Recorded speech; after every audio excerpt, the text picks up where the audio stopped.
YouTube family, welcome to our podcast, where we dish out the scoop onto fantastic countries Sri Lanka and Sweden. I'm Mira, and I'm so to be here with my buddy Leo. Good morning, everyone, or should I say, good afternoon. Considering we're just getting started, Leo here, and I'm thrilled to be back with Mira. You know, we've been traveling non-stop since our last podcast, and I have a funny story to share with you. Oh boy, do I want to hear it?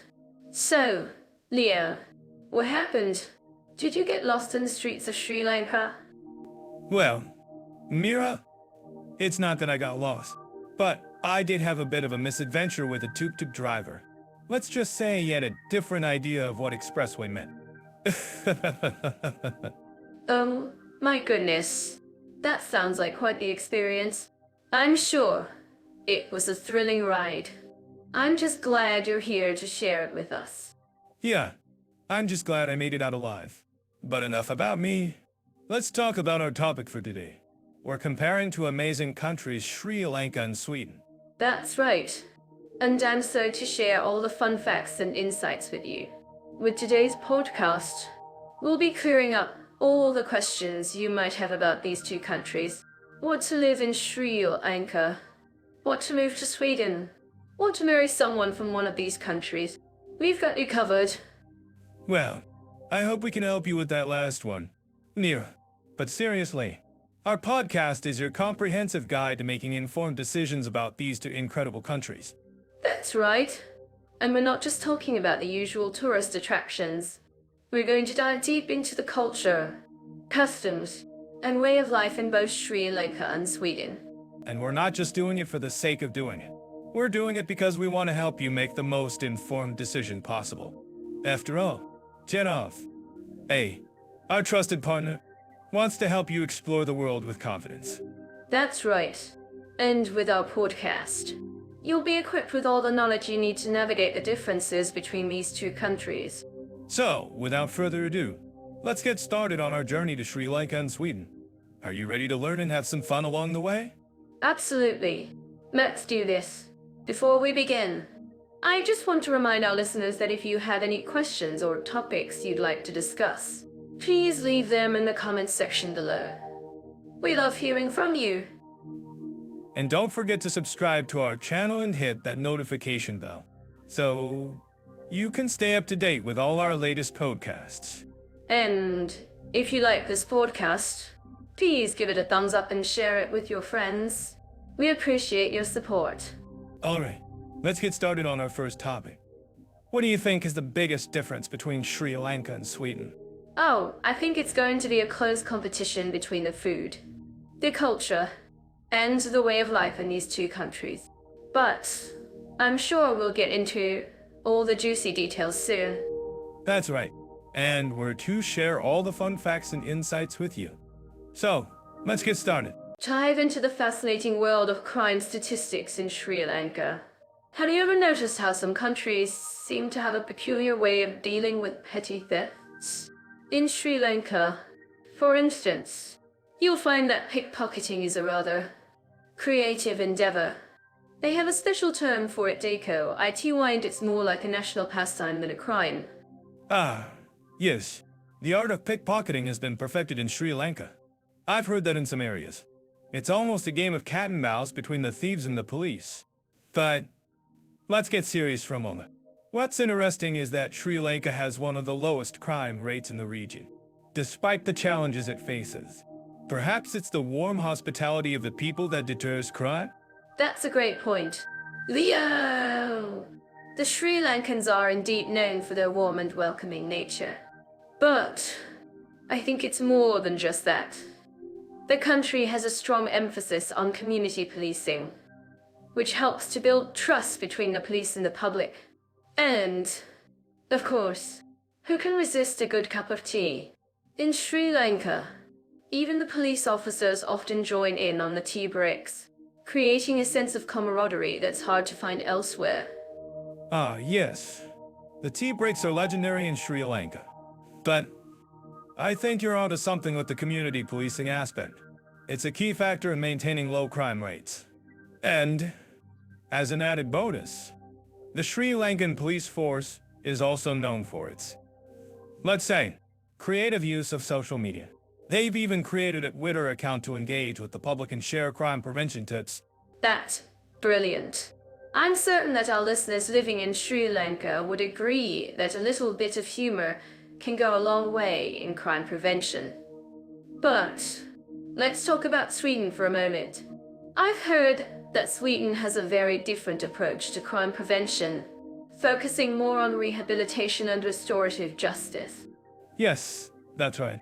Sweden's approach to crime prevention is indeed unique.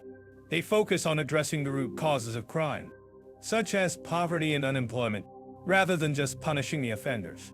And as a result, they've seen a significant decrease in crime rates over the years. It's a great example of how a country can prioritize rehabilitation over punishment. Yes. The Swedes are known for their love of social welfare and community programs. But I think what's fascinating is that Sweden also has a strong emphasis on citizen involvement in crime prevention. They have a system called Bruksgränd or RAD or Crime Prevention Councils where local communities come together to discuss and address crime-related issues. That's a great example of community engagement in crime prevention. And, as an added bonus, the Swedes are also known for their love of coffee and pastry. I'm sure our listeners would agree that a good cup of coffee and a pastry can go a long way in reducing stress and crime rates. Yes. The Swedes and their love of coffee and pastry. But, in all seriousness, it's clear that both Sri Lanka and Sweden have unique approaches to crime prevention that prioritize community involvement and rehabilitation. And, as our listeners might agree, a little bit of humor and a warm cup of tea can go a long way in making the world a safer and more enjoyable place. Well, there you have it. Folks, Sri Lanka and Sweden may seem like vastly different countries, but they share a common goal of keeping their communities safe and happy. And, as we always say, laughter is the best medicine, especially when it comes to crime prevention. I'm curious to know, Leo, how do you think Sri Lanka's tumultuous past affects its current political stability? What a great question. Mira. Well, Sri Lanka has indeed faced its fair share of challenges, from civil wars to authoritarian rule. But, interestingly, its citizens have shown remarkable resilience and adaptability. Resilience is one thing, but how does that translate to social harmony? In my experience, Sri Lankans are incredibly warm and welcoming, but I've also heard stories about communal tension. That's a great point, Mira. While Sri Lanka has made significant strides in promoting national unity, there are still areas where ethnic and religious tensions simmer beneath the surface. But, as you said, the people are generally warm and welcoming. I've noticed that too. When I was in Colombo, I met a local who took me under his wing and showed me around the city. He was so proud of his heritage and culture, but also eager to learn about mine. That's the kind of spirit that can really bridge cultural divides. Mira, and it's interesting that you mentioned Colombo, because the city has undergone significant transformation in recent years. Yes, I've heard that Colombo is now a hub for expats and digital nomads, with a thriving startup scene. But how does that affect the local community? Well, it's a double-edged sword. Mira, on the one hand, the influx of expats and tourists brings in much-needed revenue and exposure for the city. On the other hand, it can also lead to gentrification and displacement of local communities. That's a valid concern. I've seen it happen in other cities too. But what about Sweden? How does its social democracy shape its political stability and social harmony? Sweden is a great example of a country that prioritizes social welfare and equality. Mira, its social democracy is built on a strong sense of community and collective responsibility. That sounds wonderful. I've heard that Sweden has a high level of social cohesion, with low levels of crime and poverty. But how does that affect the daily lives of its citizens? Well, Mira, Sweden's social welfare system provides a high level of security and stability for its citizens, which in turn promotes social harmony and community engagement. I've noticed that too. When I was in Stockholm, I was struck by the sense of community and shared responsibility that pervades the city. People seem to genuinely care about each other's well-being. That's exactly what I'm talking about. Mira, Sweden's social democracy has created a culture of empathy and mutual support, which is reflected in its high levels of social cohesion. I'm curious to know, Leo, how do you think Sri Lanka and Sweden can learn from each other in terms of promoting social harmony and political stability? Ah, that's a great question. Mira, I think Sri Lanka can learn from Sweden's emphasis on social welfare and equality, while Sweden can learn from Sri Lanka's resilience and adaptability in the face of adversity. That's a great point, Leo. And I think our listeners would agree with us that both countries have a lot to offer in terms of promoting social harmony and political stability. Absolutely. Mira, and for more insights like this, don't forget to check out Jetoff. II for more in-depth analysis and expert opinions on global issues. That's a great resource. And I think we've only scratched the surface of this fascinating topic. I'm sure our listeners would love to hear more about the unique challenges and opportunities facing Sri Lanka and Sweden. Well, Mira, I think we've covered a lot of ground today, but there's always more to explore. And who knows, maybe our listeners will pick up some valuable insights and ideas for promoting social harmony and political stability in their own communities. Let's get started with Sri Lanka's economic conditions and cost of living. I'm curious, Leo, have you ever tried to navigate the local markets in Colombo? Oh, Mira, you know I have, and it's always an adventure. The vendors are so enthusiastic. It's like they're trying to convince me to buy a whole elephant for $1. I can imagine. But seriously, Sri Lanka's economy has been growing steadily, driven by tourism, remittances, and exports. The country has also made significant investments in infrastructure, which has improved the business environment. That's true. But have you seen the prices of apartments in Colombo? It's like they're trying to charge us for a luxury villa in Beverly Hills. Well, I think it's because of the high demand for housing, especially in the city. But if you're looking for a more affordable option, you can consider living in smaller towns or cities like Kandy or Gale. Good point. Mira, and speaking of affordability, I'm curious. How do you think Sri Lanka compares to Sweden in terms of cost of living? That's a great question. From what I've researched, Sweden has a much higher cost of living, especially in cities like Stockholm and Gothenburg. But, on the other hand, Sri Lanka's cost of living is relatively low, making it an attractive option for expats. I see what you mean. Mira, but what about the job market in Sri Lanka?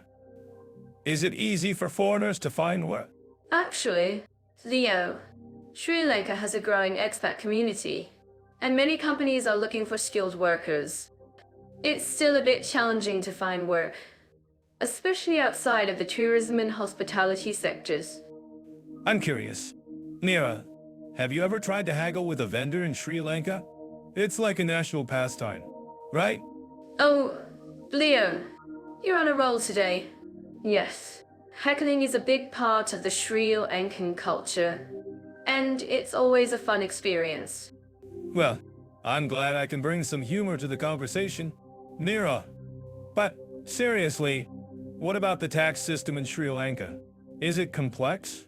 Actually, Leo, the tax system in Sri Lanka is relatively straightforward, and there are many resources available to help foreigners navigate it. Ah, good to know.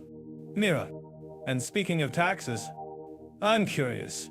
How does Sweden's tax system compare to Sri Lanka's? That's a great question. Leo, Sweden has a progressive tax system, and taxes are generally higher than in Sri Lanka. However, the tax system is also more complex, with many deductions and exemptions. I see what you mean. Mira, but what about the job market in Sweden? Is it easy for foreigners to find work? Actually, Leo, Sweden has a highly developed economy and a strong job market, with many opportunities for foreigners. It's still a bit challenging to find work, especially outside of the tech and finance sectors. Ah, I'm glad to hear that. Yeah, and speaking of the job market, I'm curious. What advice would you give to our listeners who are considering moving to either Sri Lanka or Sweden?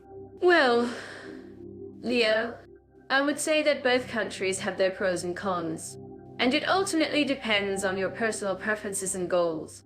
But if you're looking for a more affordable option with a growing expat community, Sri Lanka might be a good choice. Ah, good advice. Mira, and I think our listeners would agree with me that both countries have their unique charm and attractions. So, what do you think? Mira, should we wrap up this topic and move on to the next one?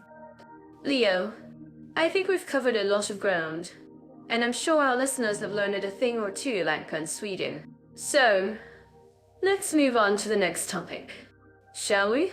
Sounds good to me.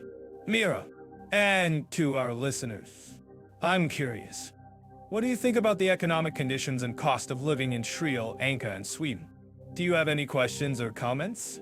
So, when it comes to accommodation options in Sri Lanka, it's all about embracing the local culture. You've got your beachside bungalows, your colonial-style mansions, and even treehouse resorts in the midst of the jungle. It's like living in a tropical paradise, right? Ah, I can already see the Instagram posts.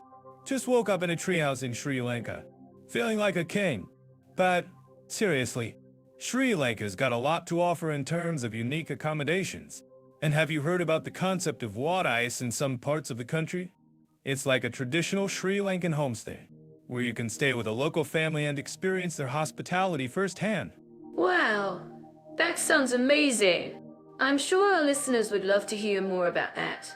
So, Leo, what's the situation like in Sweden when it comes to accommodation options? I'm sure it's a lot more Scandinavian, right? Well, Mira, you're not wrong. Sweden's got a reputation for being one of the most expensive countries in Europe, and that includes accommodation. But, of course, you get what you pay for. In terms of unique accommodations, Sweden's got some amazing options, like ice hotels in Lapland and even underwater hotels in Stockholm. But, let's be real. Mira, those aren't exactly budget-friendly. Yeah, I can imagine. But, seriously, Leo, what about the cost of living in Sweden? I've heard it's not exactly cheap to live there, especially when it comes to accommodation. Do you think it's worth it? Well, that's a great question. Mira, the cost of living in Sweden can be high, especially in cities like Stockholm and Gothenburg. But if you're looking for a high quality of life and a great education system, it might be worth it. Plus, Sweden's got a lot to offer in terms of culture and history, from the Vasa Museum to the ABA Museum. Ah, I can see why you'd want to live there. Leo! But let's talk about the actual process of finding accommodation in Sri Lanka and Sweden. What advice would you give to our listeners who are looking to move to either country? Ah, great question.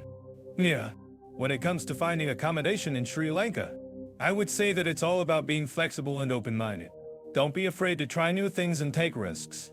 And, of course, make sure to research thoroughly and find a reputable real estate agent or property manager. That's great advice, Leo. And I'm sure our listeners would agree that flexibility is key when it comes to finding accommodation in a foreign country. So, let's talk about the types of accommodations available in Sri Lanka and Sweden. What are some of the most popular options? And what can our listeners expect in terms of quality and amenities? Well, Mira, in Sri Lanka, you've got a lot of options when it comes to accommodation, from budget-friendly guest houses to luxury resorts. And, of course, there are the famous Sri Lankan villas, which are like mini mansions that offer a lot of space and comfort. Wow, that sounds amazing. And I'm sure our listeners would love to hear more about the villas in Sri Lanka.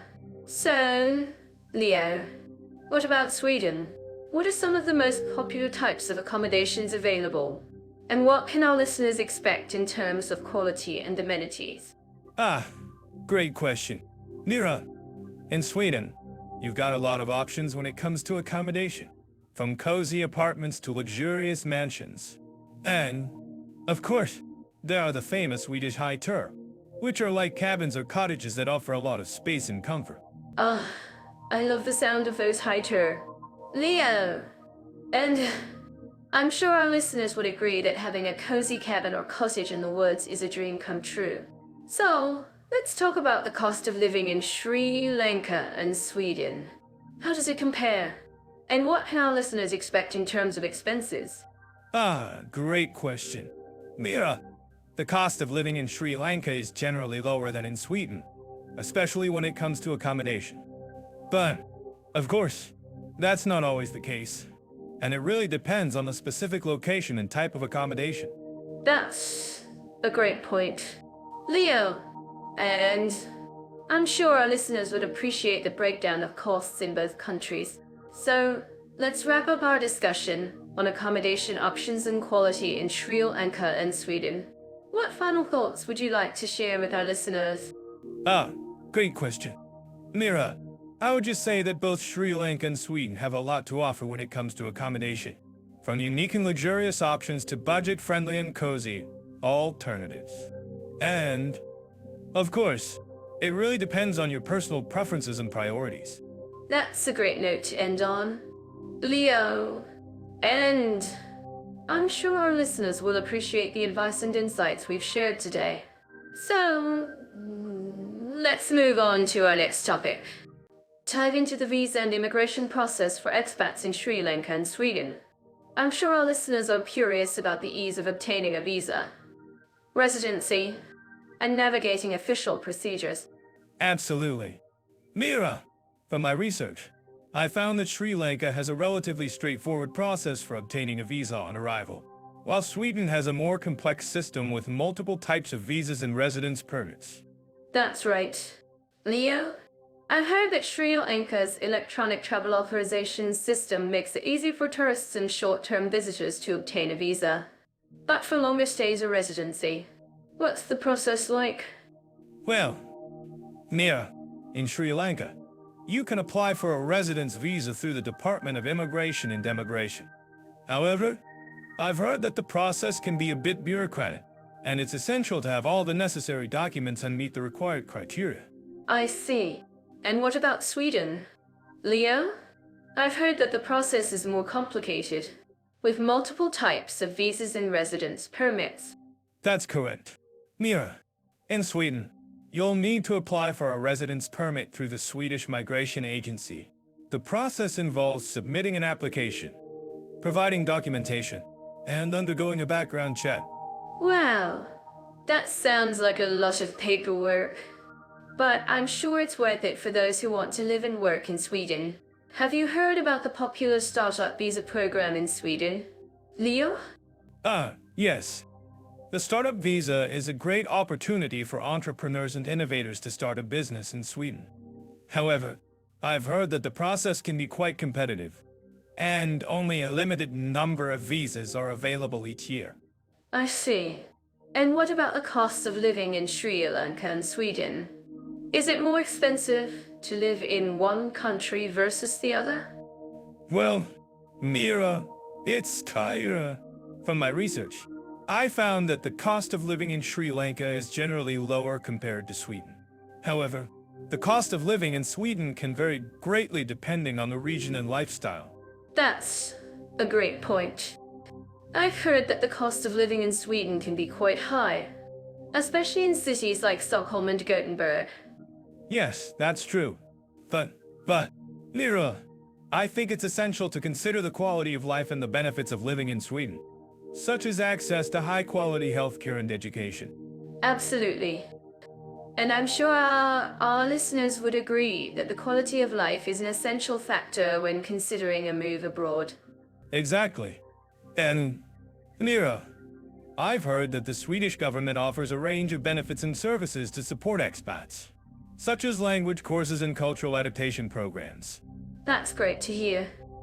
And what about the language barrier in Sri Lanka and Sweden? Is it easy to get by without speaking the local language? Well, Mira, in Sri Lanka, Many people speak English, especially in tourist areas and among the younger population. However, in Sweden, I've heard that it's more challenging to get by without speaking Swedish, especially outside of major cities. I see. And what about the cultural differences between Sri Lanka and Sweden? Are there any significant cultural differences that expats should be aware of? Ah, yes. The cultural differences between Sri Lanka and Sweden are quite significant. For example, in Sri Lanka, you'll find a more relaxed and laid-back attitude towards life, while in Sweden, the culture is more formal and reserved. That's a great point.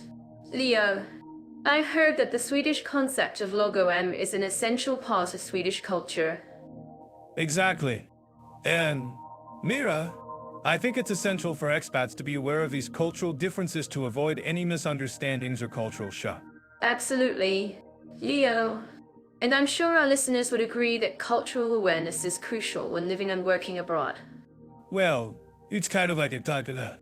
Mira, I think that's a great topic to wrap up our discussion on visa, immigration, and official procedures in Sri Lanka and Sweden. So let's dive into the world of healthcare in Sri Lanka and Sweden. As we all know, access to quality health services is crucial for our well-being. I'm curious. Leo, what's your first impression of the healthcare system in Sri Lanka? Well, from what I've heard, Sri Lanka has a decent public healthcare system, but it's often overcrowded and underfunded.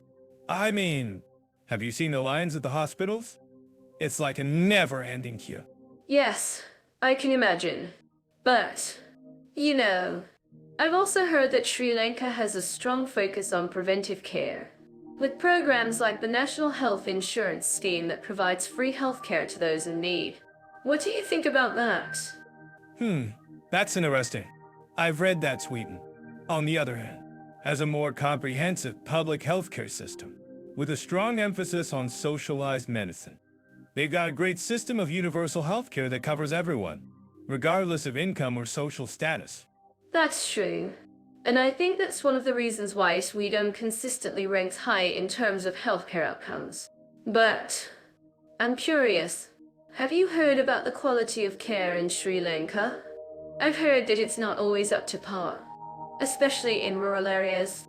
Yeah, I've heard that too. And it's not just about the quality of care. It's also about the availability of medical services.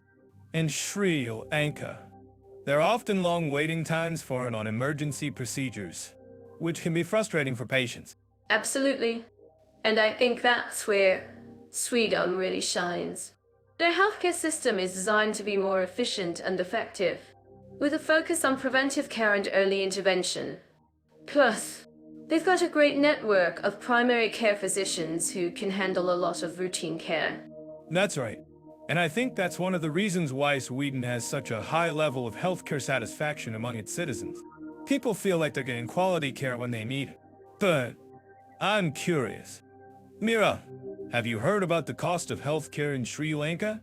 I've heard that it can be quite high, especially for foreigners. Oh, yeah. That's true. And it's not just about the cost. It's also about the availability of medical facilities and services. In Sri Lanka, there are often unlimited options for foreigners, especially in rural areas. But I think that's where Sweden really comes in handy. Their healthcare system is designed to be more inclusive, with a focus on universal access to care. That's right. And I think that's one of the reasons why Sweden is such a popular destination for expats and digital nomads. They feel like they can get quality care when they need it, without breaking the bank. Absolutely. And I think that's something that Sri Lanka could learn from. By investing in their healthcare system and making it more accessible to foreigners, they could attract more tourists and expats, which would be a big boost to their economy. Well, I think we're getting a bit off track, Mira. But seriously, I think you're right. Sri Lanka has a lot of potential when it comes to healthcare, and with the right investment in infrastructure, they could really improve the quality of care for their citizens and visitors alike. Well, I think we've covered a lot of ground today. And I'm sure our listeners are interested in hearing more about the healthcare systems in Sri Lanka and Sweden.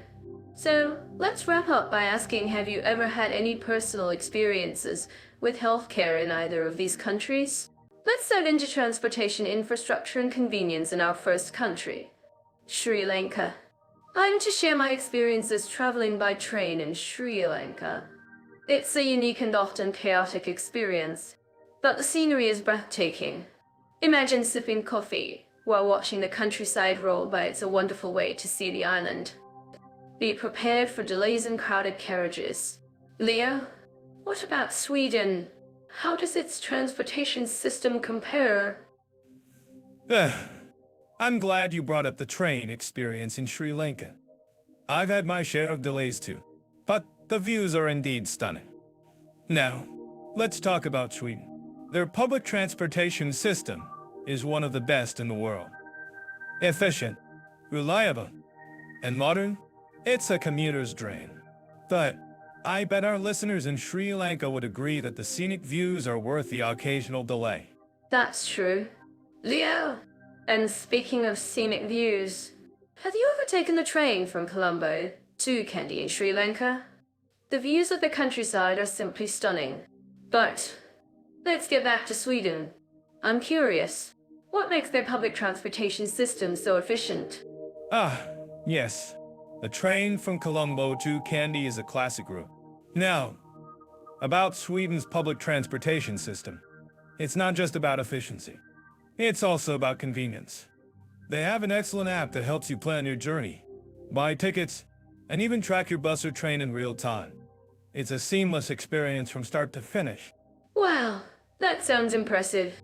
I'm sure our listeners in Sweden would agree. But what about road quality in Sri Lanka? I've had my share of bumpy rides on the island's roads. The traffic in Colombo can be chaotic, to say the least. Have you ever driven in Colombo? Leo? Yes. The roads in Sri Lanka can be a challenge. But let's talk about Sweden's road quality. It's one of the best in the world, with smooth roads and well-maintained highways. They also have an excellent system of bike lanes and pedestrian paths, making it safe and convenient for cyclists and pedestrians. That's great to hear. Leo, and speaking of safety, I've noticed that many of Sri Lanka's buses have a unique feature: a conductor who stands at the front of the bus, collecting fares and ensuring everyone is safe. It's a charming and personalized experience, but not always efficient. Have you ever taken a bus in Sri Lanka? Leo?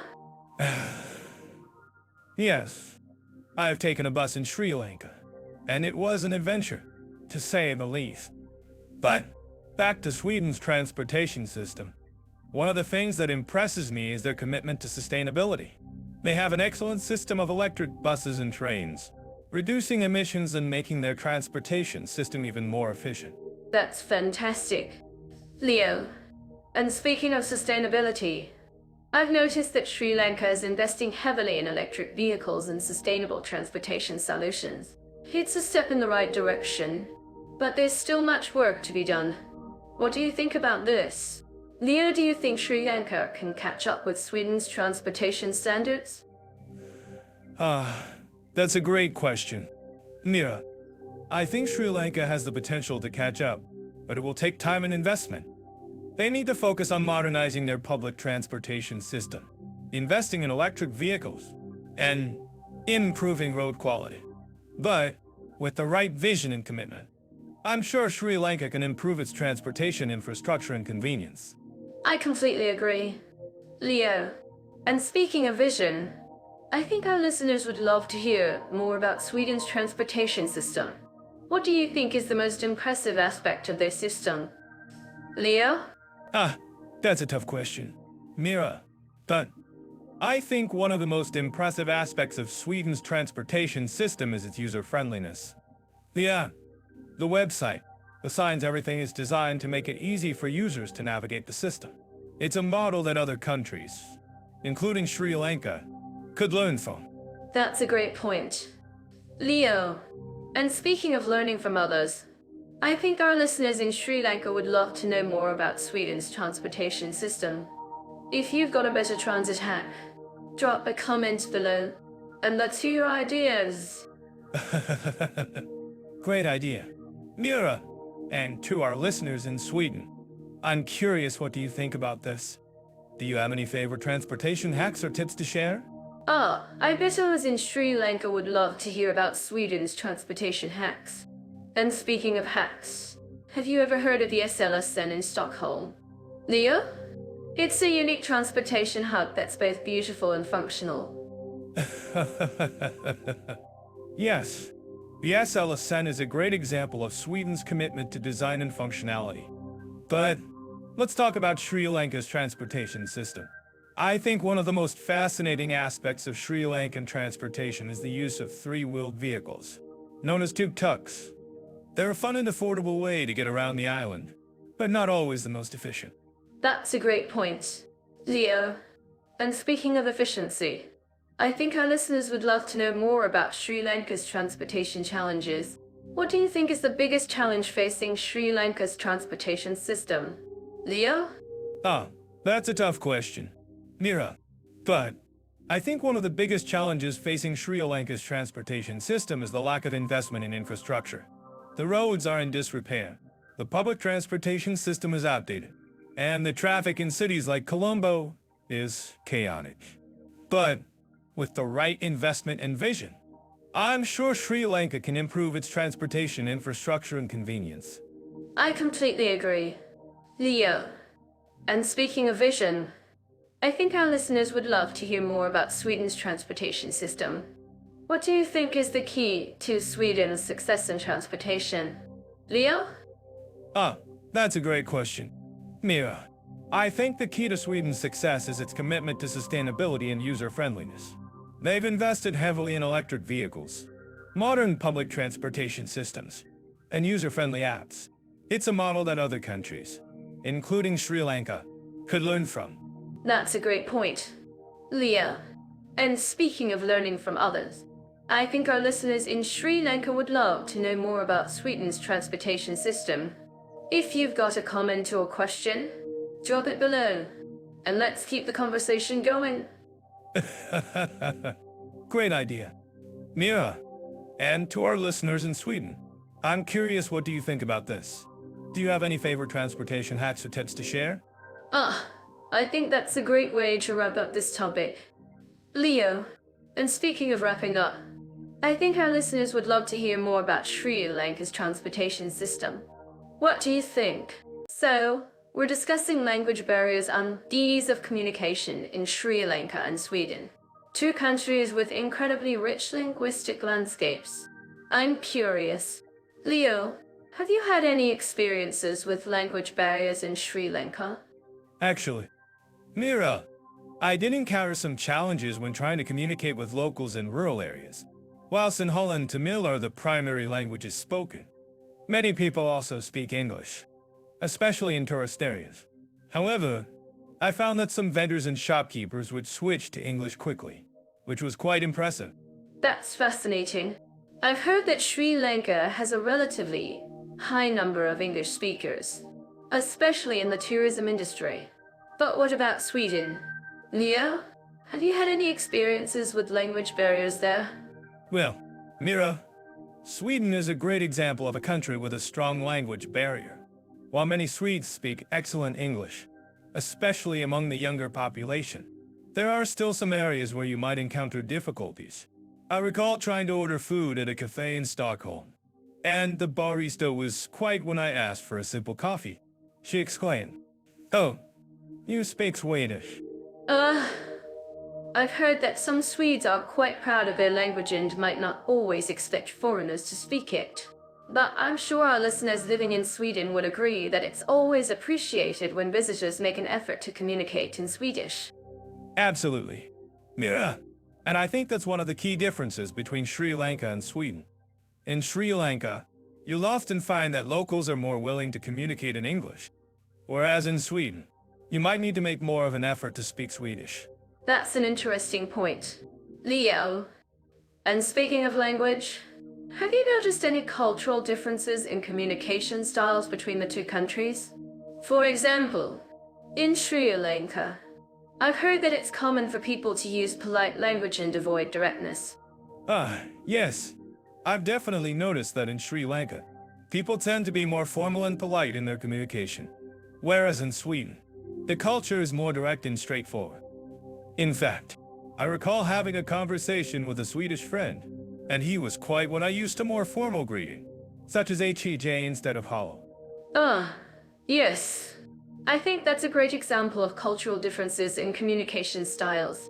And I'm curious, Leo, have you had any experiences with language-related challenges in Sweden that were humorous or ironic? Well, Mia, I did have one experience where I tried to order food at a restaurant in Stockholm, and the waiter kept using complex vocabulary that I didn't understand. I was about to give up when I finally managed to order a simple meal, and the waiter exclaimed,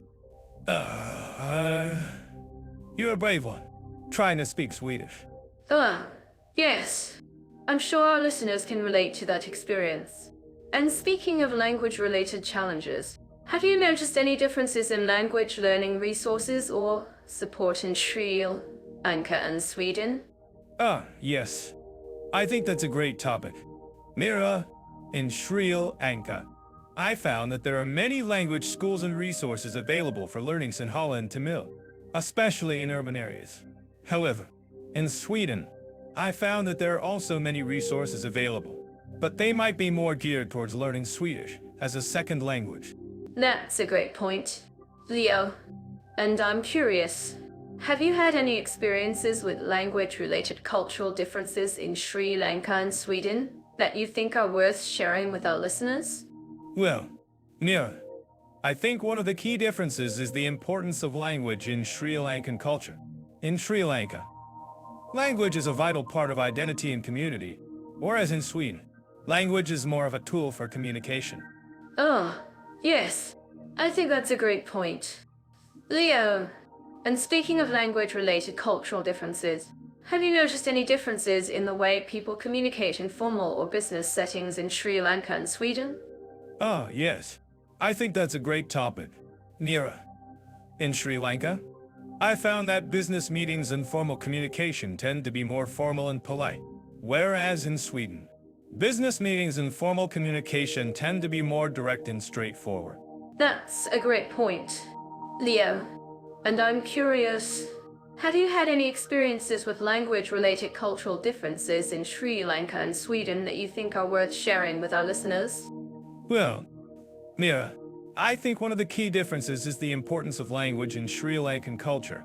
In Sri Lanka, language is a vital part of identity and community, whereas in Sweden, language is more of a tool for communication.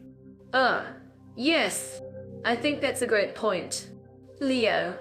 And speaking of language-related cultural differences, have you noticed any differences in the way people communicate in informal or social settings in Sri Lanka and Sweden? Yes. I think that's a great topic. Mira, in Sri Lanka, I found that social communication tends to be more relaxed and informal, whereas in Sweden, social communication tends to be more formal and polite. That's a great point, Leo. And I'm curious, have you had any experiences with language-related cultural differences in Sri Lanka and Sweden that you think are worth sharing with our listeners? Well, Mira, I think one of the key differences is the importance of language in Sri Lankan culture. In Sri Lanka, language is a vital part of identity and community, whereas in Sweden, language is more of a tool for communication. Yes. I think that's a great point, Leo. And speaking of language-related cultural differences, have you noticed any differences in the way people communicate in all settings in Sri Lanka and Sweden? Yes. I think that's a great topic. Mira, in Sri Lanka, I found that education tends to be more formal and traditional, whereas in Sweden, education tends to be more innovative and forward.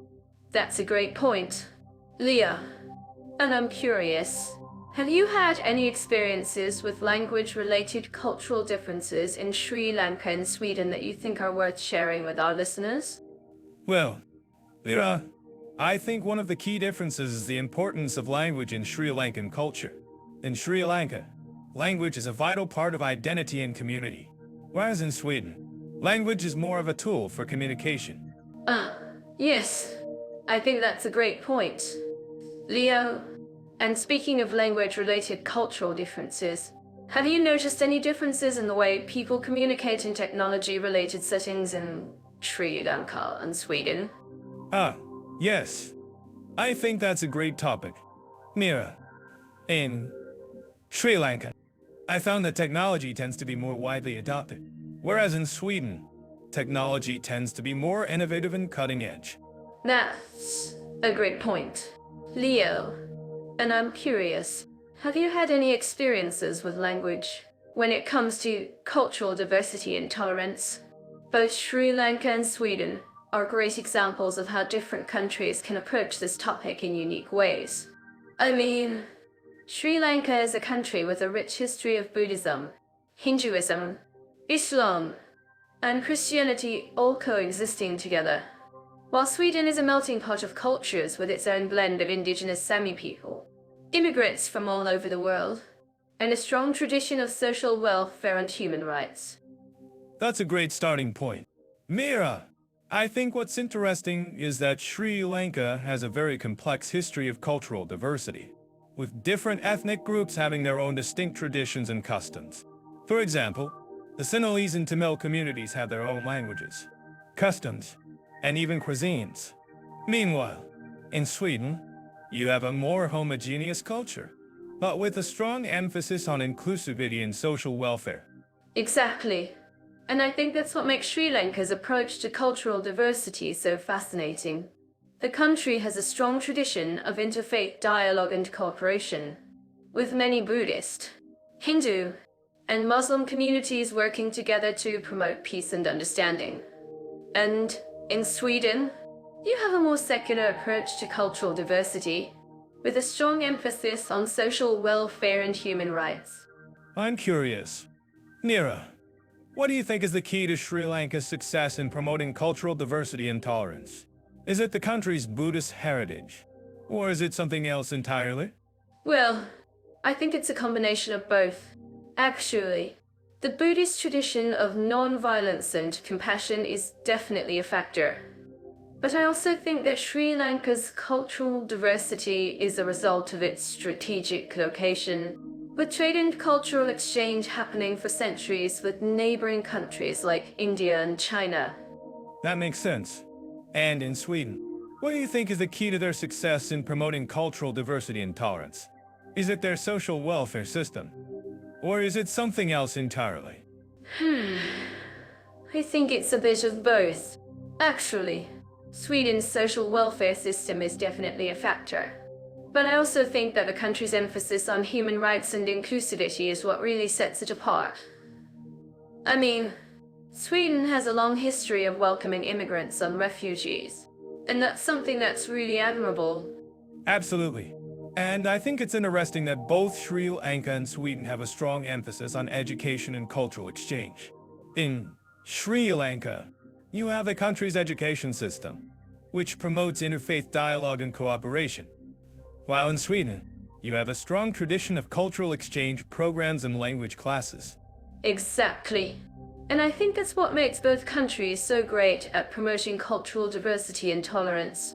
They both understand the importance of education and cultural exchange in breaking down barriers and promoting understanding between different cultures. I'm curious. Mira, what do you think our listeners living in Sri Lanka or Sweden would say about the importance of cultural diversity and tolerance in their countries? Do you think they would agree that education and cultural exchange are key to promoting understanding between different cultures? Well, I think our listeners would definitely agree that education and cultural exchange are key to promoting understanding between different cultures. And I think that's something that's really important for us to emphasize, especially in today's world where there's so much division and conflict. Absolutely. And I think that's why this topic is so important for us to discuss. By sharing our perspectives and experiences, we can learn from each other and promote greater understanding and tolerance between different cultures. Well, this episode on cultural diversity and tolerance in Sri Lanka and Sweden We hope you enjoyed this conversation and learned something new about these two amazing countries. Don't forget to like and subscribe to our podcast for more great conversations like this one. And if you have any thoughts or comments on this topic, please let us know in the comments section below. We'd love to hear your thoughts and continue the conversation. Thanks for listening, and we'll see you next time on our podcast. And to dive into the world of education in Sri Lanka, where the literacy rate is surprisingly high. Considering the country's economic challenges, it's a testament to the dedication of Sri Lankan teachers and the value placed on education. That's true. Mira, and did you know that Sri Lanka has a strong focus on vocational education, especially in areas like textiles and manufacturing? It's a great way to provide students with practical skills and a sense of purpose. Ah, that's fascinating. I've heard that Sweden, on the other hand, has a very different approach to education. They prioritize individuality and student-centered learning, which allows students to take ownership of their education. Exactly. In Sweden, the focus is on providing students with a broad-based education that prepares them for the 21st century. They also have a strong emphasis on inclusivity and diversity, which I think is really admirable. I agree. Leo, and speaking of inclusivity, I've heard that Sri Lanka has made great strides in promoting education for girls and women.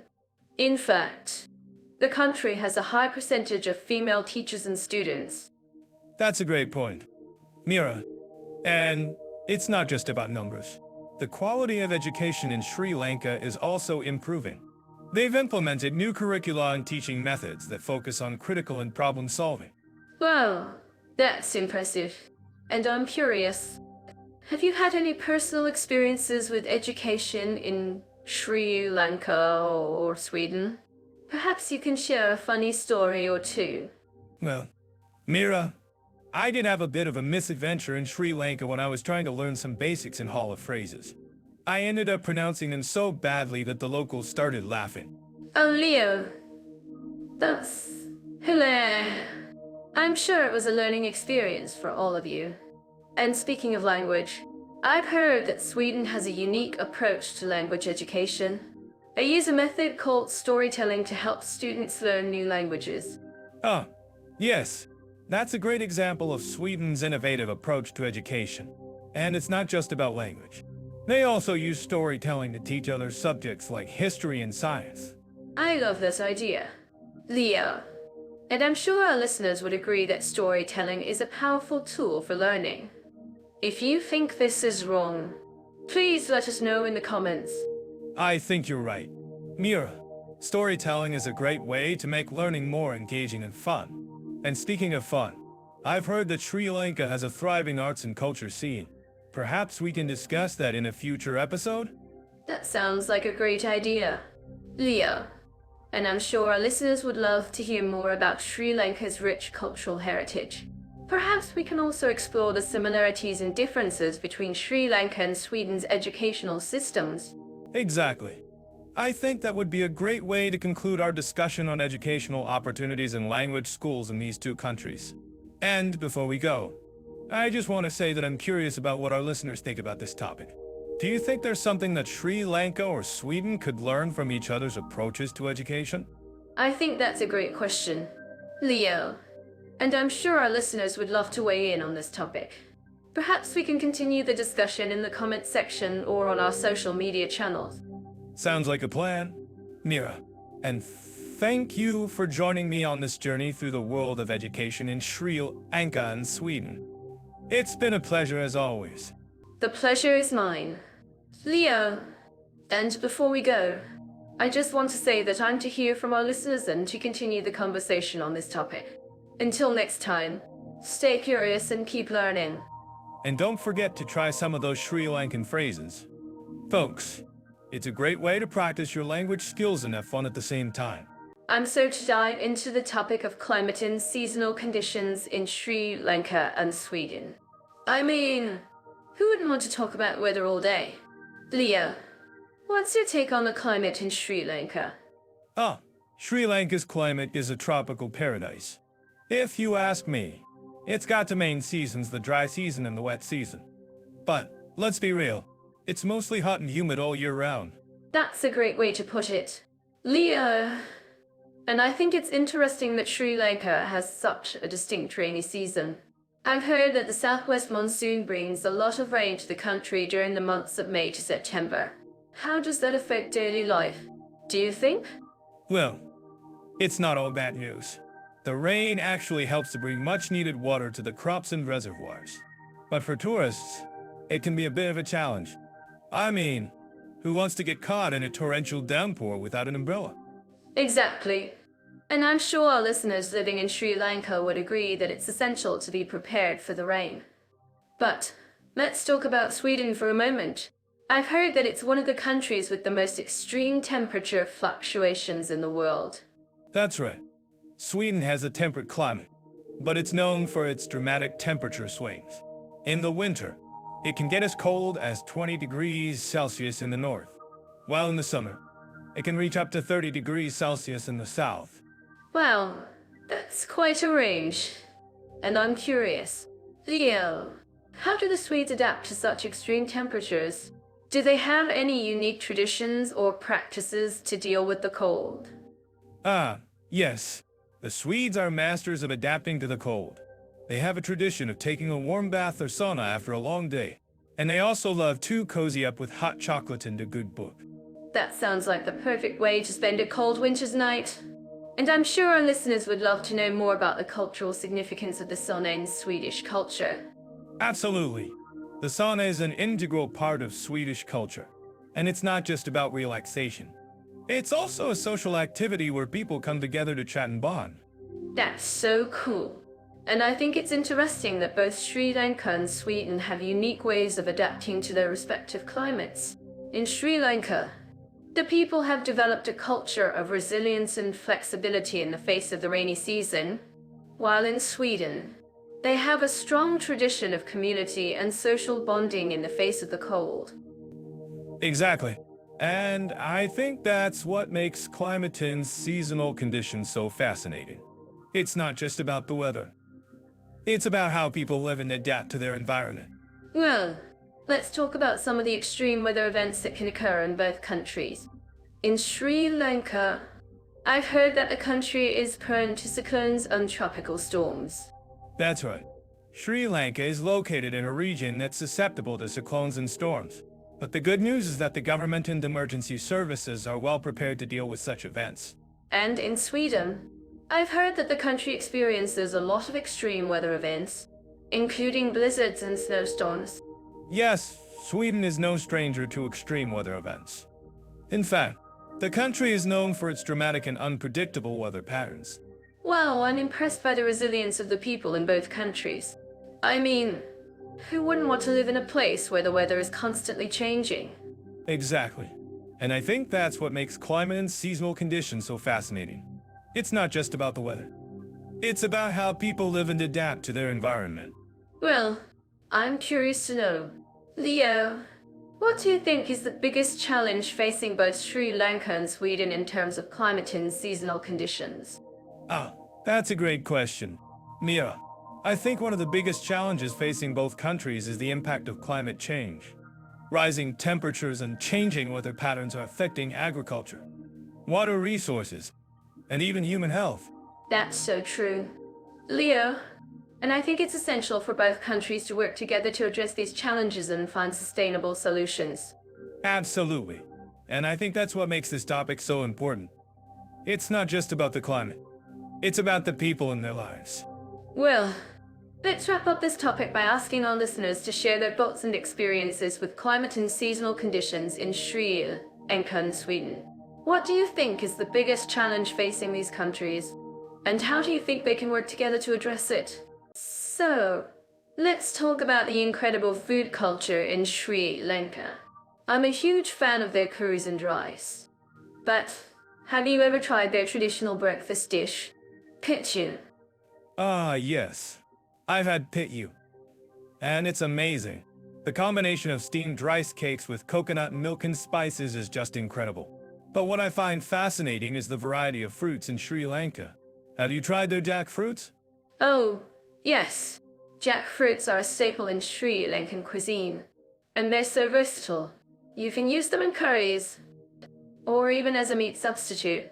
And speaking of meat substitutes, Sweden has a great tradition of vegetarian and vegan options.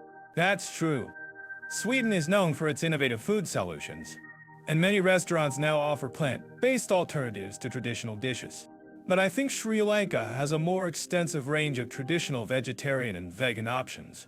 Really? I didn't know that. I'm actually curious about what our listeners think about this. Do you guys have a favorite vegetarian or vegan dish from Sri Lanka or Sweden? Yes. I think one of the most interesting things about Sri Lankan cuisine is the use of fermented foods like pickled lemons and fermented fish. It's a great way to add flavor and nutrition to your meals. Fermented foods are amazing. And speaking of amazing, have you tried Swedish cinnamon buns? They're a classic. Of course, I have. Who hasn't tried a Swedish cinnamon bun? But seriously, Sri Lankan cuisine has a rich tradition of baking, especially with their traditional sweet bread, pityu cake. Pityu cake? I've never heard of that. Tell me more. Yes. It's a sweet bread made from rice flour and coconut milk, often served with a cup of tea. It's a staple in many Sri Lankan households. That sounds delicious. And I'm sure our listeners would love to try it. If you think this is wrong, please let us know in the comments. Do you guys have a favorite Sri Lankan or Swedish baked good? Well, I think Sri Lankan cuisine has a more extensive range of spices and herbs, which makes their dishes incredibly flavorful. But Sweden has a great tradition of preserving fruits and vegetables, especially with their pickled herring. Pickled herring? That, a new one for me. I'll have to try it. And speaking of trying new things, have you ever had Swedish meatballs? Yes. Meatballs are a classic Swedish dish, and they're often served with a side of lingonberry. But Sri Lankan cuisine has a more extensive range of meat-based dishes, especially with their traditional curries. That's true. And I think Sri Lankan cuisine has a more extensive range of vegetarian and vegan options, especially with their traditional dishes like pityu and hoppers. Yes. Hoppers are a classic Sri Lankan dish, and they're often served with a variety of fillings, from eggs to meat to vegetables. Hoppers are amazing. And speaking of amazing, have you tried Swedish gravlax? Yes. Gravlax is a classic Swedish dish, and it's often served with a side of mustard sauce. But Sri Lankan cuisine has a more extensive range of fish-based dishes, especially with their traditional curries. That's true.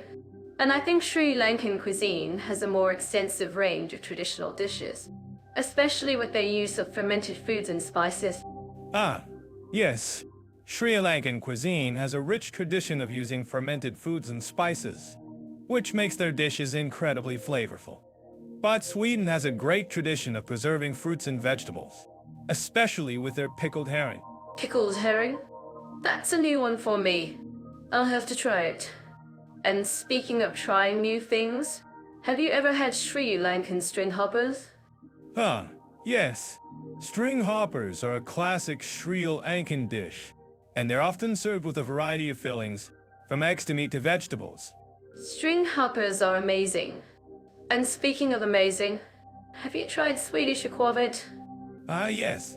Aquavit is a classic Swedish spirit, and it's often served with a side of pickled herring.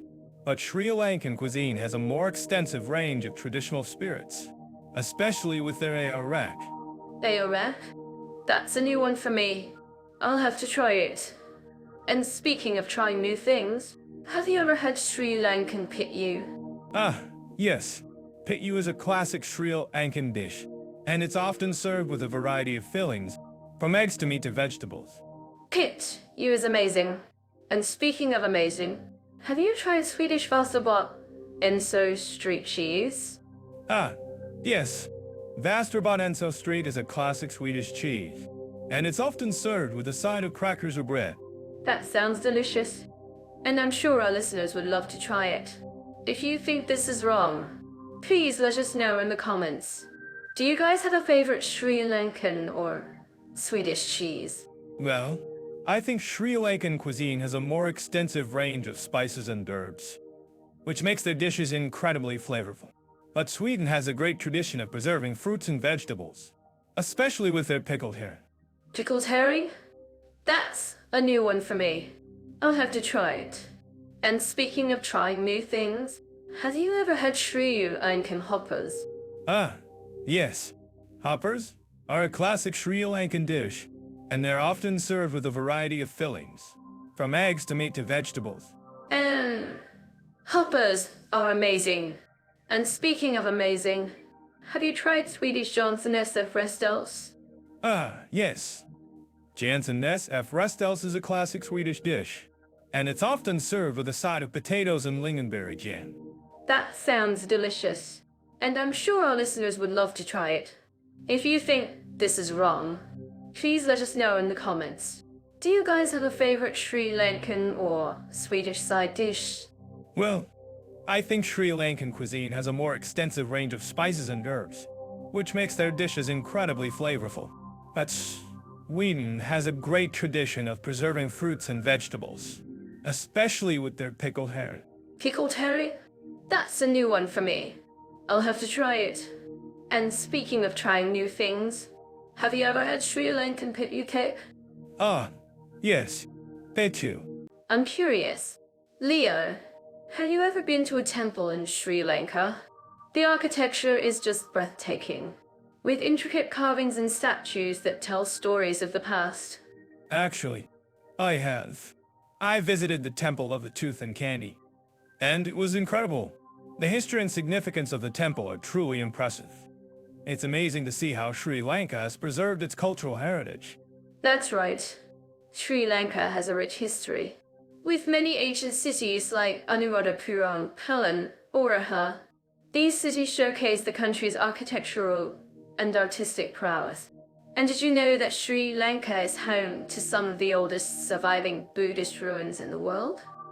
Wow, that's fascinating. I've always been interested in the history of Buddhism, and Sri Lanka's significance in that context is huge. But let's not forget about Sweden's own rich cultural heritage.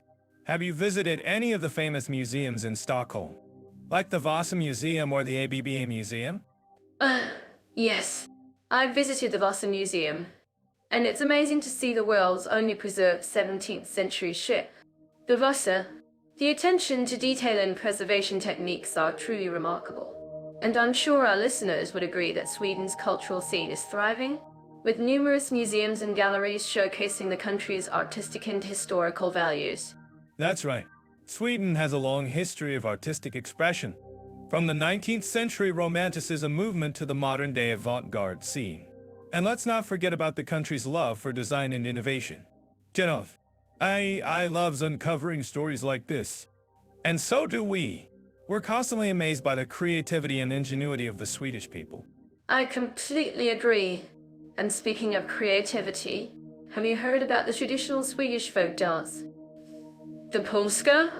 It's a lively and energetic dance that's still performed today, especially during festivals and celebrations. Ah, yes. I've seen videos of the polska, and it looks like a lot of fun. I'm sure our listeners would love to learn more about the cultural traditions of both Sri Lanka and Sweden. And who knows, maybe one day we'll even have a postcard and soft on our podcast. Well, I'm game if you are. But seriously, it's amazing to see how both countries have preserved their cultural heritage and continue to celebrate their traditions. Whether it's the ancient temples of Sri Lanka or the vibrant art scene of Sweden, there's always something new to discover and learn. Absolutely.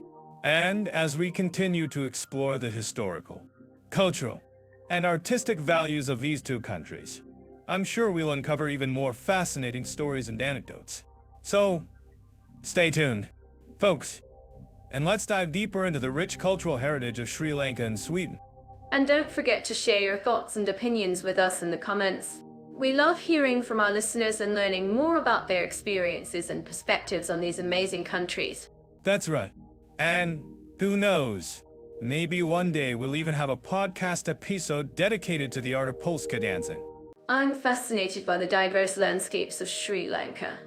From the lush green hills to the golden sandy beaches. Have you ever been to Sri Lanka? Leo? Actually, I have. And what struck me was the variety of climates and ecosystems within such a small country. From the snow-capped Adams Peak to the tropical rainforests of Yala National Park. Sri Lanka is a nature lover's paradise. That's right. And did you know that Sri Lanka is home to over 30 national parks and wildlife sanctuaries? It's a haven for wildlife enthusiasts and adventure seekers. Yes, and the wildlife is incredible. I remember spotting a leopard in the wild, and it was like seeing a ghost so stealthy and elusive. But I'm sure our listeners have had their own wildlife encounters in Sri Lanka. Have you guys ever seen a leopard in the wild? Yes. And it's always exciting to spot sloth bear or a sambar deer in their natural habitat. But I think what really sets Sri Lanka apart is its stunning coastline. Have you seen the waves at Mirisa Beach or the tranquil lagoon at Gamla? Oh, I have. And it's breathtaking. The ocean views are simply stunning, and the beaches are lined with palm trees and coral reefs. But I think Sweden's natural beauty is often overlooked. Have you seen the stunning lakes and forests of Lapland? Actually, I have. And it's like a winter wonderland, the snow-covered trees, the frozen lakes, and the northern lights dancing across the sky. But I'm curious. Leo, what do you think is the most unique aspect of Sweden's natural beauty? That's a tough one. But I think it's the way the landscape changes with the seasons. From the snow-covered mountains in winter to the lush green forests in summer. Sweden's natural beauty is always evolving. That's so true. And I think it's also the way the Swedes have preserved their natural heritage. I'm sure our listeners would agree that Sweden's commitment to sustainability and environmental protection is admirable. Absolutely. And I think it's something that we can all learn from. But I'm curious, Mira, have you ever been to Sweden during the summer solstice? It's an incredible experience. The sun stays up until midnight, and the atmosphere is electric. Yes. And except the whole country comes alive, the music festivals, the midsummer celebrations, and the long evenings spent enjoying the outdoors. But I think what really sets Sweden apart is its unique natural wonders, like the stunning rock formations of Kungsträd Garden in Stockholm. Wow, I've never been to Kungsträd Garden, but I've heard it's incredible. And I think it's a great example of how Sweden's natural beauty is often hidden in plain sight. You have to look closely to appreciate the beauty of the rocks and the surrounding landscape. Exactly. And I think that's something that we can all learn from, to slow down and appreciate the beauty of our surroundings. But I'm sure our listeners have their own favorite natural wonders in Sri Lanka and Sweden. What do you think is the most breathtaking natural wonder in Sri Lanka? Leo? That's a tough one. But I think it's the way the sun sets over the Indian Ocean, the colors, the light, the atmosphere. It's just magical. And I'm sure our listeners would agree that the sunsets in Sri Lanka are some of the most beautiful in the world. Absolutely. And I think it's something that we can all appreciate. The beauty of the natural world is something that brings us all together. But I'm curious. Leo, what do you think is the most unique aspect of Sri Lanka's natural beauty? That's a tough one. But I think it's the way the country's natural heritage is intertwined with its cultural heritage, the temples, the ruins, the historical sites. It's also beautifully preserved. That's so true. And I think it's something that we can all learn from. The way the Swedes have preserved their natural heritage is also something that we can admire. Absolutely. And I think it's something that we can all appreciate. The beauty of the natural world is something that brings us all together. And I'm sure our listeners would agree that Sri Lanka and Sweden are both incredible destinations for nature lovers and adventure seekers. So, let's talk about Sri Lanka and Sweden when it comes to sports, activities, and adventure options. I'm curious. Leo, have you ever tried surfing in Sri Lanka? Actually, Mira, I have. The waves in Sri Lanka are incredible. And the locals are super friendly. But I have to say, I'm more of a beach bum myself. I prefer to relax on the beach rather than surfing. Oh, that's okay. Leo, I'm a beach bum too. But I love trying new water sports. And speaking of surfing, I've heard that Sweden has some amazing surfing spots too. Have you ever tried surfing in Sweden? Well, Mira, I have to admit that I haven't tried surfing in Sweden, but I have heard that the north of Sweden has some great surfing spots. And, actually, I'm more of a fan of snow sports. I love skiing and snowboarding in the Swedish mountains. That sounds amazing. Leah, I'm not a big fan of cold weather, but I can appreciate the beauty of the Swedish mountains. And I'm curious, have you ever tried any of the adventure sports in Sri Lanka? Like whitewater rafting or rock climbing? Ah, yes. I have tried whitewater rafting in Sri Lanka, and it was exhilarating. The rapids were challenging, but the scenery was stunning. And, I have to say, the locals were great guides. They made the experience even more enjoyable. That sounds like a great experience. I'm sure our listeners would love to hear more about it. And, speaking of adventure sports, I've heard that Sweden has a lot to offer in terms of hiking and outdoor activities. Have you ever tried hiking in Sweden? Yes, Mira. I have. The Swedish wilderness is breathtaking. And there are so many great hiking trails to explore. And, actually, I've heard that Sri Lanka has some great hiking trails too. Have you ever tried hiking in Sri Lanka? Ah, yes, I have. The hills of Sri Lanka are beautiful, and the hiking trails are well marked. But I have to say, I prefer the scenery of Sweden. The mountains are so majestic and serene.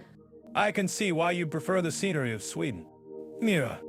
But, I have to say, the culture of Sri Lanka is so rich and vibrant. I love the food, the music, and the festivals. And, actually, I've heard that Sweden has a lot to offer in terms of cultural events too. Have you ever been to any of the festivals in Sweden? Ah, yes, I have. The Midsummer Festival in Sweden is a lot of fun. And I've heard that Sri Lanka has a lot of cultural festivals too. Have you ever been to any of the festivals in Sri Lanka? Yes, Mira, I have. The Salapurahara festival in Sri Lanka is incredible. The elephants and the drums are so impressive. And, actually, I've heard that Sweden has some great cultural events too. Have you ever been to any of the museums in Sweden? Ah, yes, I have. The Vasa Museum in Stockholm is amazing. And I've heard that Sri Lanka has some great museums too. Have you ever been to any of the museums in Sri Lanka? Yes, Mira. I have. The National Museum in Colombo is great. And, actually, I've heard that Sweden has some great outdoor activities too. Have you ever tried kayaking or canoeing in Sweden? Ah, yes, I have. The lakes of Sweden are beautiful, and the kayaking and canoeing are so much fun. And I've heard that Sri Lanka has some great outdoor activities too. Have you ever tried snorkeling or scuba diving in Sri Lanka? Yes, Mira. I have. The coral reefs of Sri Lanka are stunning, and the snorkeling and scuba diving are so much fun. And, actually, I've heard that Sweden has some great outdoor activities too. Have you ever tried dog sledding or snowmobiling in Sweden? Ah, yes, I have. The snowmobiling in Sweden is exhilarating, and the dog sledding is so much fun. And I'm curious, Leo, what do you think our listeners would like to know more about when it comes to sports, activities, and adventure options in Sri Lanka and Sweden? Well, Mira, I think our listeners would love to hear more about the cultural events and festivals in both countries. And, actually, I've heard that Sri Lanka has some great yoga and wellness retreats too. Have you ever tried any of those?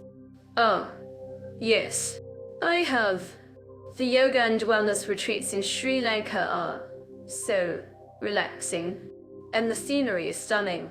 And I've heard that Sweden has some great wellness retreats too. Have you ever tried any of those? Yes, Mira, I have. The wellness retreats in Sweden are so relaxing, and the scenery is breathtaking. And, actually, I think our listeners would love to hear more about the outdoor activities and adventure sports in both countries. What do you think? Mira? I agree, Leo. And speaking of outdoor activities, I heard that Sweden has some great outdoor activities for families too. Have you ever tried any of those with your family? Yes, Mira. I have. The outdoor activities for families in Sweden are so much fun, and the scenery is stunning. And, actually, I've heard that Sri Lanka has some great outdoor activities for families too. Have you ever tried any of those? Yes, I have. The outdoor activities for families in Sri Lanka are so much fun, and the scenery is beautiful. And I'm curious, Leo, what do you think our listeners can learn from our conversation about sports, activities, and adventure options in Sri Lanka and Sweden? Well, Mia, I think our listeners can learn that both countries have a lot to offer in terms of sports, activities, and adventure options. And, actually, I think our listeners would love to hear more about the cultural events and festivals in both countries. What do you think, Mira? I agree, Leo. And speaking of cultural events and festivals, I've heard that Sri Lanka has some great festivals in the summer. Have you ever been to any of those? Yes, Mira, I have. The summer festivals in Sri Lanka are so much fun, and the scenery is stunning. And, actually, I've heard that Sweden has some great festivals in the summer too. Have you ever been to any of those? Yes, I have. The summer festivals in Sweden are so much fun, and the scenery is beautiful. And I'm curious, Leo, what do you think our listeners would like to know more about when it comes to cultural events and festivals in Sri Lanka and Sweden? Well, Mira, Dive into the nightlife and entertainment venues of Sri Lanka and Sweden. I'm sure many of our listeners have been to both countries and have some amazing stories to share. That's right. Mira, both countries offer a unique nightlife experience. In Sri Lanka, you'll find a mix of modern and traditional entertainment options, from nightclubs to live music venues. Exactly. And have you ever been to a traditional Sri Lankan dance performance? It's an incredible experience, with vibrant costumes and energetic music. I have. And it's amazing. But Sweden, on the other hand, is known for its vibrant club scene. From Stockholm to Gothenburg, there are countless clubs and bars to choose from. I'm sure our listeners would agree that the nightlife in Sweden is not to be missed. But what about the cultural events in Sri Lanka? Have you heard about the Isol Purahera festival? Yes. I've heard of it. It's a massive festival with elephants, drumming, and dancing. I'm sure it's a sight to behold. It's truly breathtaking. And in Sweden, you can find many cultural events and festivals throughout the year, such as the Stockholm Culture Festival. That sounds like a great event. But let's talk about the food scene in both countries. What's your favorite Sri Lankan dish? Mira? Oh, I love hoppers and string hoppers. They're so delicious. And in Sweden, I'm a big fan of Swedish meatballs.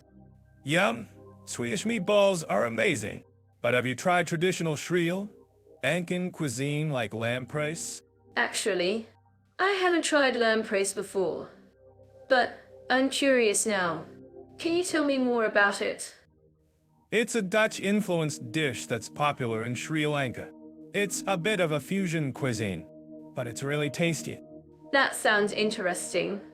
And in Sweden, you can find many international restaurants serving cuisines from all over the world. That's right. Stockholm is a melting pot of cultures, and you can find everything from Chinese to Indian to Italian cuisine. I'm sure our listeners would agree that the food scene in both countries is incredible. But let's talk about the nightlife in Sri Lanka. What's your favorite club or bar in Colombo? I've been to a few clubs in Colombo, but my favorite is probably the Ministry of Crime. I've heard of it. It's a famous seafood restaurant. But I didn't know it had a nightlife scene. Yes, it does. They have a great bar with live music and a lively atmosphere. That sounds like a great spot. And in Sweden, you can find many bars and clubs in Stockholm that offer live music and DJ sets. That's right. The nightlife scene in Stockholm is really vibrant, with many options to choose from. I'm sure our listeners would agree that the nightlife in both countries is amazing. But let's talk about the festivals and events in Sri Lanka. Have you heard about the Sri Lankan New Year celebrations? Ah, yes. I've heard of it. It's a big celebration with music, dance, and traditional food. That sounds like a great event. And in Sweden, you can find many festivals and events throughout the year, such as the Midsummer Festival. That's right. The Midsummer Festival is a big celebration in Sweden, with music, dancing, and traditional food. I'm sure our listeners would agree that the festivals and events in both countries are incredible. But let's talk about the entertainment options in Sri Lanka. What's your favorite activity to do at night? I love going to the cinema. There are many great cinemas in Colombo that show a mix of local and international films. That sounds like a great option. And in Sweden, you can find many theaters and concert halls that offer live performances. That's right. The Stockholm Concert Hall is a great venue for live music and theater performances. I'm sure our listeners would agree that the entertainment options in both countries are amazing. But let's talk about the nightlife in Sweden. What's your favorite club or bar in Stockholm? I've been to a few clubs in Stockholm, but my favorite is probably the Strand. I've heard of it. It's a famous club with live music and a lively atmosphere. That's right. Strand is a great spot for live music and a fun nightlife experience. I'm sure our listeners would agree that the nightlife in both countries is incredible. But let's wrap up our discussion on nightlife and entertainment venues in Sri Lanka and Sweden. Agree. It's been a pleasure discussing the nightlife and entertainment options in both countries with you, Mira. And I'm sure our listeners have learned something new about the nightlife in both countries. Thanks for joining us on this episode of our podcast. Thanks to our listeners for tuning in. If you have any comments or questions, please let us know in the comments section below. So, we're exploring family-friendly environments and children's activities into countries that couldn't be more different. Let's start with Sri Lanka, a country that's all about warmth and hospitality. I'm certain that our listeners living in this country would agree with me that the locals are incredibly welcoming to families. That's true. But Sri Lanka also has some pretty strict laws when it comes to child safety. For example, the government has implemented a system to monitor child abuse and neglect, which is a great step forward. But, as a traveler, I have to say that sometimes the crowds can be overwhelming, especially in places like Colombo and Gale. Yes. The crowds can be intense, but that's also part of the fun, right? And speaking of fun, Sri Lanka has some amazing theme parks like the Adelaide Aqua Kingdom and the Pin, a War Elephant Orphanage. I mean, who wouldn't want to see baby elephants being cared for? Yeah, that's definitely a highlight. But let's not forget about the beaches. Sri Lanka has some of the most beautiful beaches in the world, like Gamla. And, of course, the surfing and snorkeling opportunities are top-notch. Oh, I love the beaches. And did you know that Sri Lanka has a special program to protect its marine life? It's called the Marine Protected Area, and it's really making a difference in preserving the country's coral reefs and marine biodiversity. That's great to hear. But I have to say, when it comes to childcare, Sri Lanka still has a way to go. I mean, it's not uncommon to see kids working in the streets or being left unattended by their parents. It's a bit of a cultural shock, to be honest. I understand what you're saying, Leo, but at the same time, I think it's great that Sri Lanka is trying to balance tradition with modernity. And as a family-friendly destination, it's definitely worth visiting. After all, who wouldn't want to experience the warmth and hospitality of the Sri Lankan people? Well, I think some people might be put off by the crowds and the chaos. But for families who are looking for a unique cultural experience, Sri Lanka is definitely a great choice. And who knows, maybe our listeners have some tips for navigating the crowds or finding the best family-friendly activities in the country. That's right. Leo, Our listeners are always full of great advice and recommendations. So, let's hear from them. If you're a parent or a family traveler who has visited Sri Lanka, please share your experiences and tips in the comments below. And while we're on the subject of family-friendly activities, let's talk about Sweden.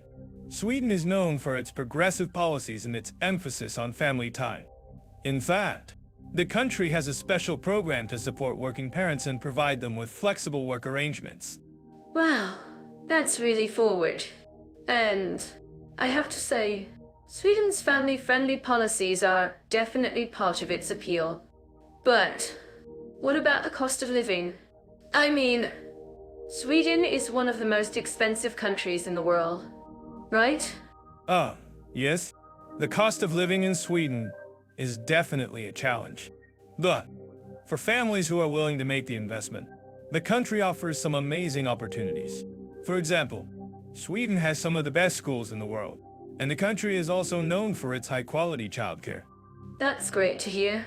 And did you know that Sweden also has a special program to support families with children with disabilities? It's called the Disability Support Program, and it's really making a difference in the lives of families across the country. Wow, that's really impressive. And I have to say, Sweden's commitment to family-friendly policies is definitely part of its appeal. But what about the culture?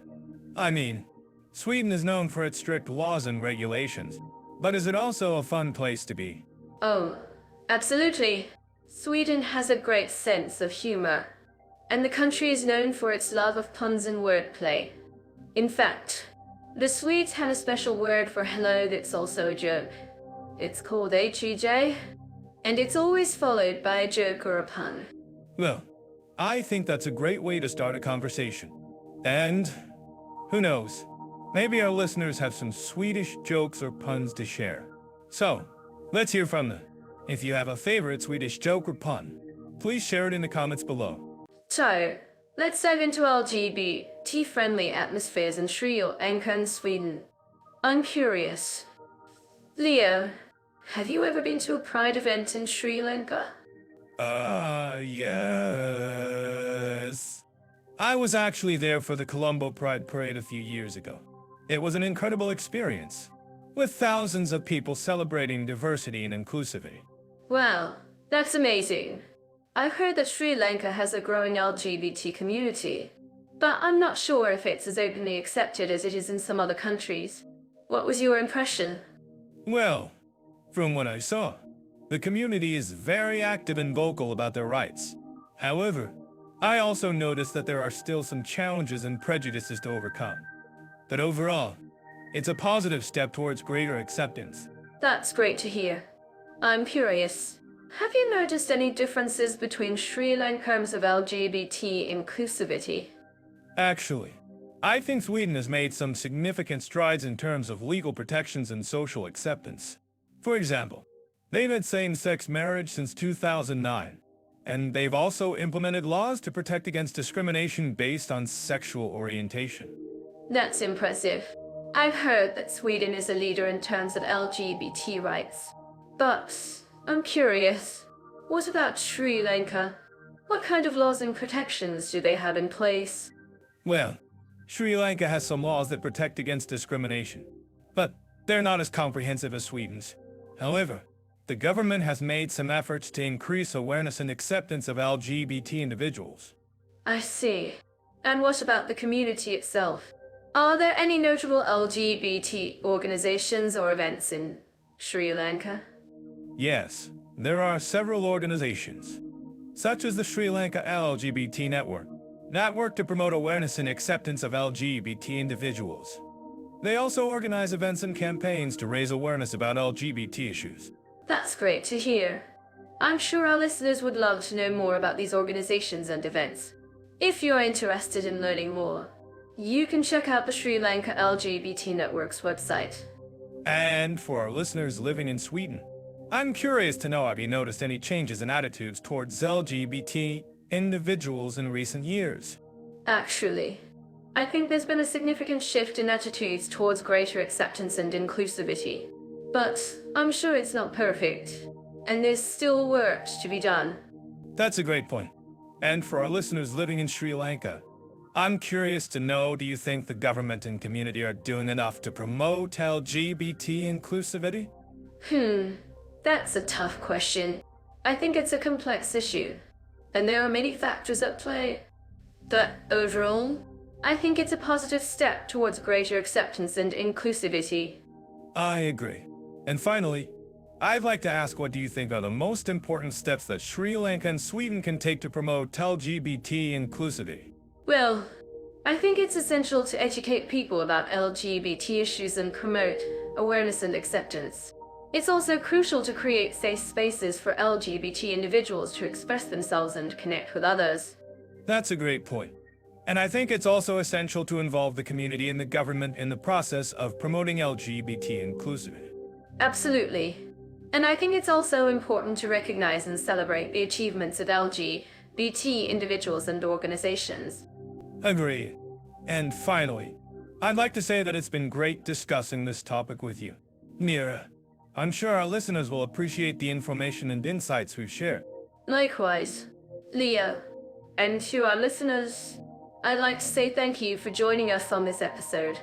If you have any comments or questions, please feel free to share them with us in the comments section.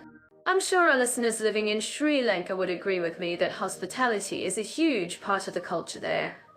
It's all about welcoming guests with open arms, just like their ancestors did. That's absolutely right. Mira, in Sri Lanka, you'll often hear the phrase that hit high devobhava, which means the guest is God. It's a beautiful way of showing respect and kindness to visitors. And it's not just about the language, either.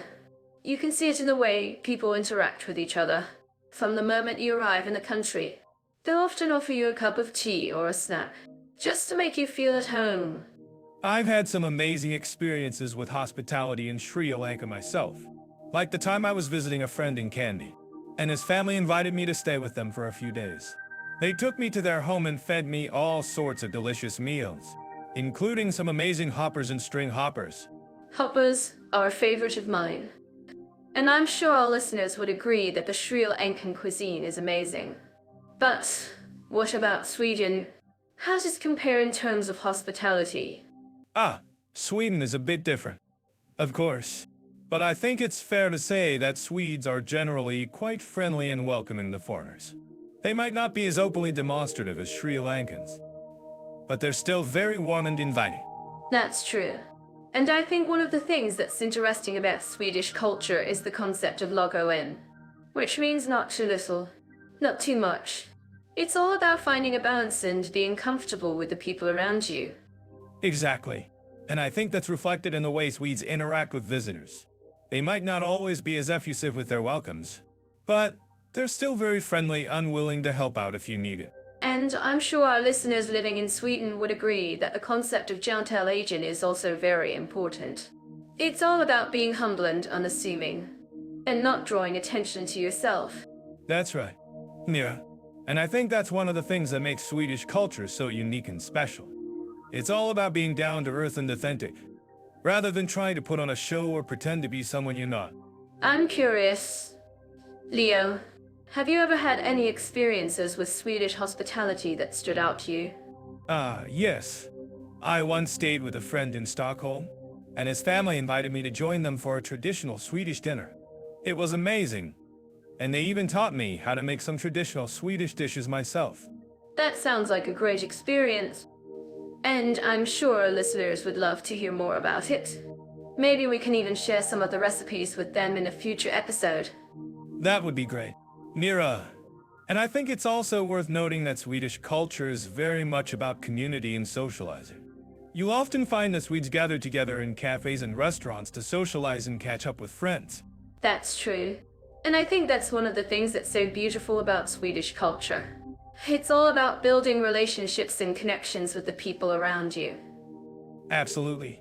Mira, and I think that's something that we can all learn from, regardless of where we come from or what culture we're from. I'm actually curious about what our listeners think about this. Do you think that Swedish culture is more or less welcoming to foreigners than Sri Lankan culture? That's a great question. Mira, I think it's worth noting that both cultures have their own unique approaches to hospitality and welcoming visitors. But ultimately, it's up to each individual to make their own experiences and connections. That's a great point. And I think it's also worth noting that both Sri Lanka and Sweden have their own unique cultural norms and expectations around hospitality and welcoming visitors. Exactly. Mira. And I think that's what makes this comparison so interesting. It's all about exploring the different ways that cultures approach hospitality and welcoming visitors. And I'm sure our listeners would agree that it's been a fascinating conversation so far. Maybe we can even continue the conversation in the comments section below. That would be great. Mira. And I think it's also worth noting that we'd love to hear from our listeners about their own experiences with hospitality and welcoming visitors in Sri Lanka and Sweden. Absolutely, Leo. And I think that's one of the things that makes this podcast so special. We get to hear from people all over the world and learn from their experiences. Exactly. Mira. And I think that's something that we can all learn from, regardless of where we come from or what culture we're from. I'm actually curious. Leo, what do you think is the most important thing that we can take away from this conversation about hospitality and attitudes towards foreigners? That's a great question. Mira, I think it's that hospitality is all about being welcoming and inclusive, and that it's up to each individual to make their own experiences and connections. I couldn't agree more, Leo. And I think that's something that we can all learn from, regardless of where we come from or what culture we're from. Absolutely. Mira. And I think that's what makes this conversation so special. We get to explore the different ways that cultures approach hospitality and welcoming visitors. And I'm sure our listeners would agree that it's been a fascinating conversation so far. Maybe we can even continue the conversation in the comments section below. That would be great. Mira. And I think it's also worth noting that we'd love to hear from our listeners about their own experiences with hospitality and welcoming visitors in Sri Lanka and Sweden. Absolutely, Leo. And I think that's one of the things that makes this podcast so special. We get to hear from people all over the world and learn from their experiences. Tied into the world of internet infrastructure and digital facilities, Sri Lanka, being a country with a growing economy, has made significant strides in this area. I'm curious, Leo, what are your thoughts on Sri Lanka's digital landscape? Oh, yes.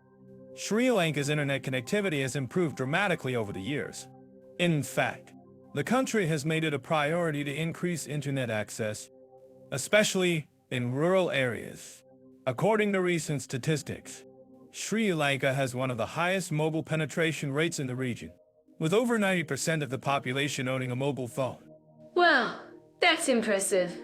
I'm sure our listeners who live in Sri Lanka would agree that mobile connectivity has revolutionized the way they access information and stay connected with loved ones.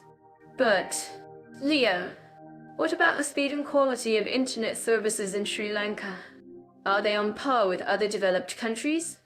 Well, the speed and quality of internet services in Sri Lanka are still a work in progress. While the country has made significant investments in fiber optic cables and mobile networks, the quality of internet services can be quite patchy, especially in rural areas. However, the government has plans to upgrade the internet infrastructure, which should improve speeds and quality in the coming years. That's great to hear. Leo, I'm sure our listeners will appreciate the efforts being made to improve internet connectivity in Sri Lanka.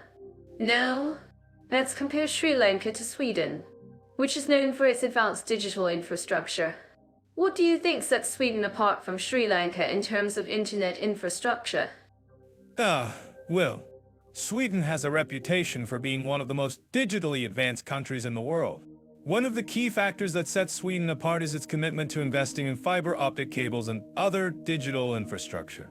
In fact, Sweden has one of the highest fiber optic penetration rates in the world, with over 90% of households connected to fiber optic networks. That's fascinating. Leo, I'm sure our listeners would love to know more about Sweden's digital landscape. Can you tell us more about Sweden's approach to digital innovation and how it's using technology to drive economic growth and social development? Yes. Sweden has a thriving startup ecosystem, with many innovative companies emerging in the tech sector. The country has also invested heavily in digital infrastructure, including 5G networks and other digital infrastructure, which has enabled the growth of digital nomad hubs and other tech-driven industries. I'm curious. Leo, what about the role of government policies in supporting digital innovation in Sweden? Do you think the government's approach has contributed to the country's success in this area? Yes. The Swedish government has played a key role in supporting digital innovation through policies such as tax breaks for startups and investments in digital infrastructure. The government has also launched initiatives to promote digital literacy and skills development, which has helped to create a highly skilled workforce. That's great to hear.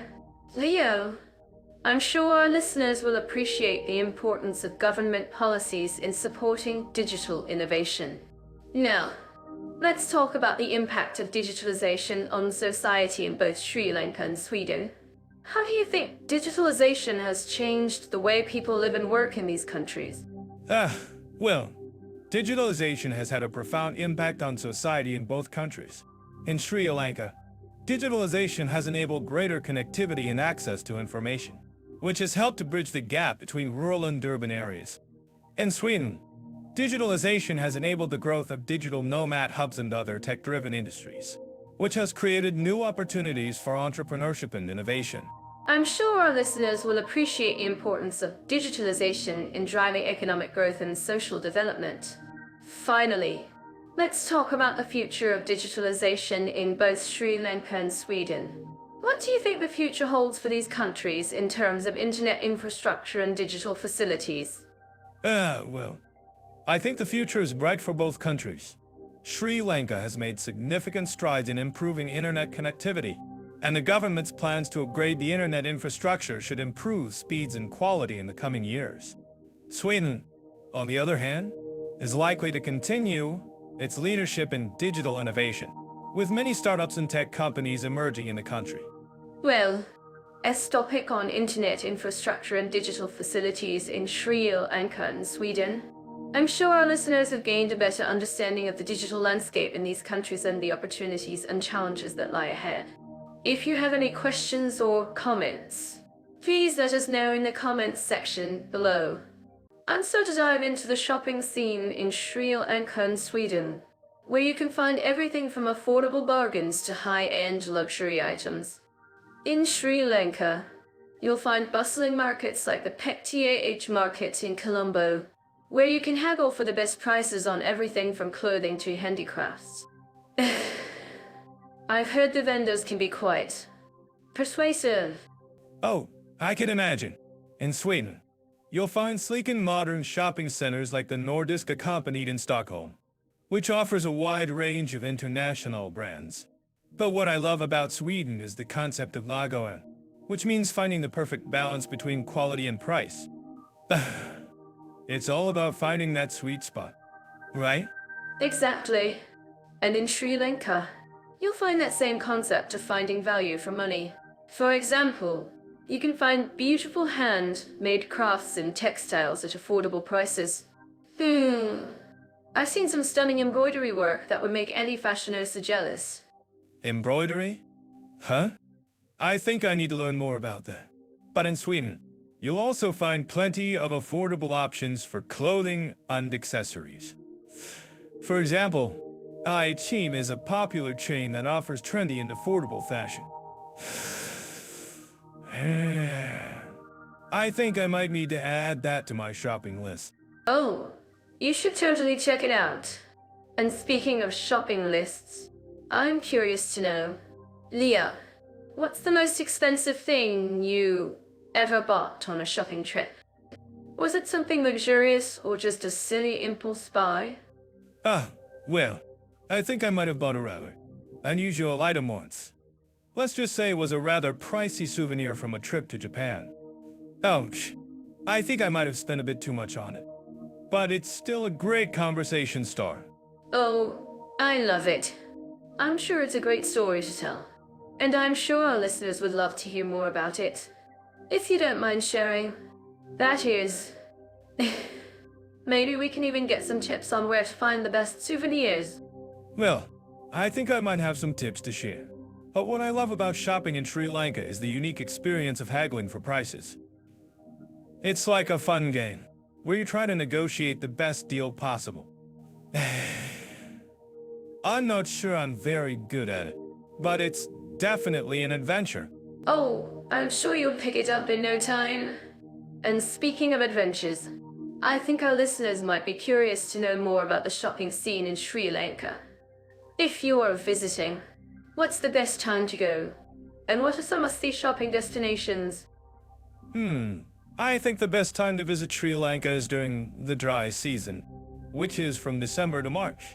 And some must-see shopping destinations include the Gale Fort, which is a UNESCO World Heritage Site, and the Colombo City Center, which offers a wide range of shopping and dining options. It's definitely a shopper's paradise. Oh, I'm so glad you shared that. And I'm sure our listeners will appreciate the tips. Now, let's talk about the price-performance balance in both countries. In Sweden, you'll find that the prices are generally higher, but the quality is also top-notch. Is it worth the extra cost? Well, I think it depends on what you're looking for. If you're looking for high-quality products, then yes, it might be worth the extra cost. But if you're on a budget, then you might want to look for more affordable options. It's all about finding that balance, isn't it? Exactly. And in Sri Lanka, you'll find that the prices are generally lower, but the quality can vary. Is it worth the risk of getting a lower quality product? Well, I think it's all about weighing the pros and cons. If you're looking for a bargain, then Sri Lanka might be the way to go. But if you're looking for high-quality products, then Sweden might be the better option. It's all about finding what works best for you. Oh, I love it. And I'm sure our listeners will appreciate the tips. Now, let's talk about some of the unique shopping experiences you can have in both countries. In Sri Lanka, you can visit the markets and haggle for prices, while in Sweden, you can visit the shopping centers and enjoy the luxury brands. Yes. And I think one of the most unique shopping experiences in Sri Lanka is the opportunity to see artisans at work, creating handmade crafts and textiles. It's like getting a behind-the-scenes look at the making of a beautiful product. Oh, that sounds amazing. And I think one of the most unique shopping experiences in Sweden is the opportunity to visit the IKEA warehouse and see the massive showrooms. It's like a treasure hunt, where you get to find all the hidden gems. Yes. And I think one of the best things about shopping in both countries is the opportunity to try new and unique products. It's like a treasure hunt, where you get to discover new and exciting things. Oh, I love it. And I'm sure our listeners will appreciate the tips. Now, let's talk about some of the shopping tips and tricks you can use in both countries. In Sri Lanka, you can use the haggling skills we mentioned earlier, while in Sweden, you can use the concept of logoen to find the perfect balance between quality and price. Yes. And I think one of the most important shopping tips in both countries is to be open-minded and willing to try new things. It's like a game, where you get to discover new and exciting things. Oh, I love it. And I'm sure our listeners will appreciate the tips. Well, this episode on shopping opportunities and price-performance balance in Sri Lanka and Sweden. Thanks for joining us. And don't forget to subscribe to our channel for more exciting episodes. Yes. And don't forget to share your thoughts and experiences in the comments below. We'd love to hear from you and learn more about your shopping adventures. And to dive into the world of cultural events, festivals, and concert opportunities in Sri Lanka and Sweden. These two countries are known for their vibrant celebrations, rich traditions, and eclectic music scenes. And, of course, these insights could have been possible without Jet Off by referring to cultural trends. Yes. Sri Lanka's festivals are a true spectacle. I mean, who wouldn't want to experience the grandeur of the Isala Purahera, a UNESCO-recognized festival that showcases the country's rich cultural heritage? It's like a colorful parade of elephants, drummers, and dancers. And don't even get me started on Sweden's music scene. from ABBA to rock sets. The country has produced some of the world's most iconic pop groups. But let's be real, folks. Sweden's got a secret talent for producing some of the world's most amazing indie folk music. Mira, you're absolutely right. Sweden's got a thriving indie folk scene. And it's not just about the music, it's about the whole experience. Imagine strolling through the cobblestone streets of Stockholm, surrounded by cozy cafes, vintage shops, and, of course, the sound of folk music drifting through the air. I'm actually curious about what our listeners think about this. Do you guys agree that Sweden's got a certain genie status quo when it comes to indie folk? Maybe we can get some insider tips from our listeners. Well, I think we can all agree that Sri Lanka's got its own unique brand of cultural magic. Take the Vesak festival, for example. It's a celebration of Buddha's birthday, and it's a time for the whole community to come together and share in the joy of the season. It's like a giant family reunion, but with more incense and fewer arguments. That's perfect. Leo. And speaking of family reunions, I think we can all agree that Sweden's midsummer celebration is a close second. It's like a giant party in the woods, complete with singing, dancing, and, of course, plenty of aquavit. Mira, you're killing it today.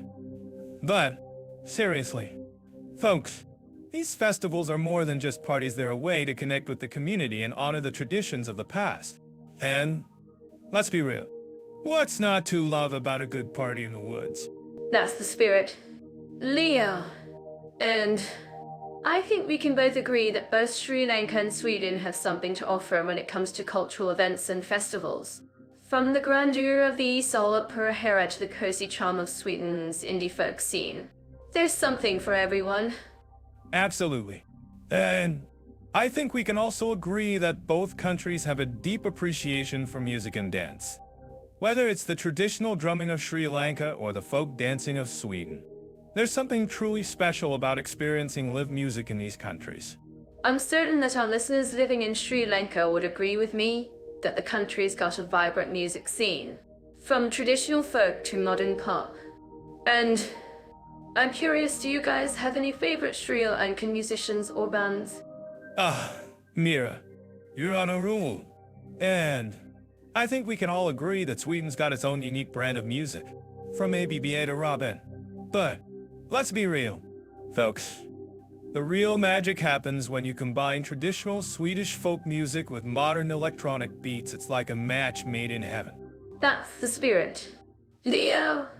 And I think we can both agree that both Sri Lanka and Sweden have something to offer when it comes to cultural events, festivals, and concert opportunities. Whether it's the grandeur of the Isala Purahera or the cozy charm of Sweden's indie folk scene, there's something for everyone. Absolutely. And I think we can also agree that both countries have a deep appreciation for music and dance. Whether it's the traditional drumming of Sri Lanka or the folk dancing of Sweden, there's something truly special about experiencing live music in these countries. Well, there you have it. Folks, a taste of the cultural events, festivals, and concert opportunities that Sri Lanka and Sweden have to offer. And we'd love to hear from you in the comments below. What's your favorite festival or concert experience in either of these countries? Let us know. And don't forget to check out Jet for more insights on cultural trends and events in Sri Lanka and Sweden. It's like having a personal guide to the best festivals and concerts in these countries minus the jet lag. Sri Lanka offers a unique opportunity to learn the local language, with many language schools and cultural immersion programs available. I'm certain that our listeners living in this country would agree with me that the warm and welcoming locals make language learning a true delight. But what about Sweden? Mira, don't they have some of the best language schools in the world? I've heard that Swedish language courses are quite popular among expats and language learners. That's true, Leo.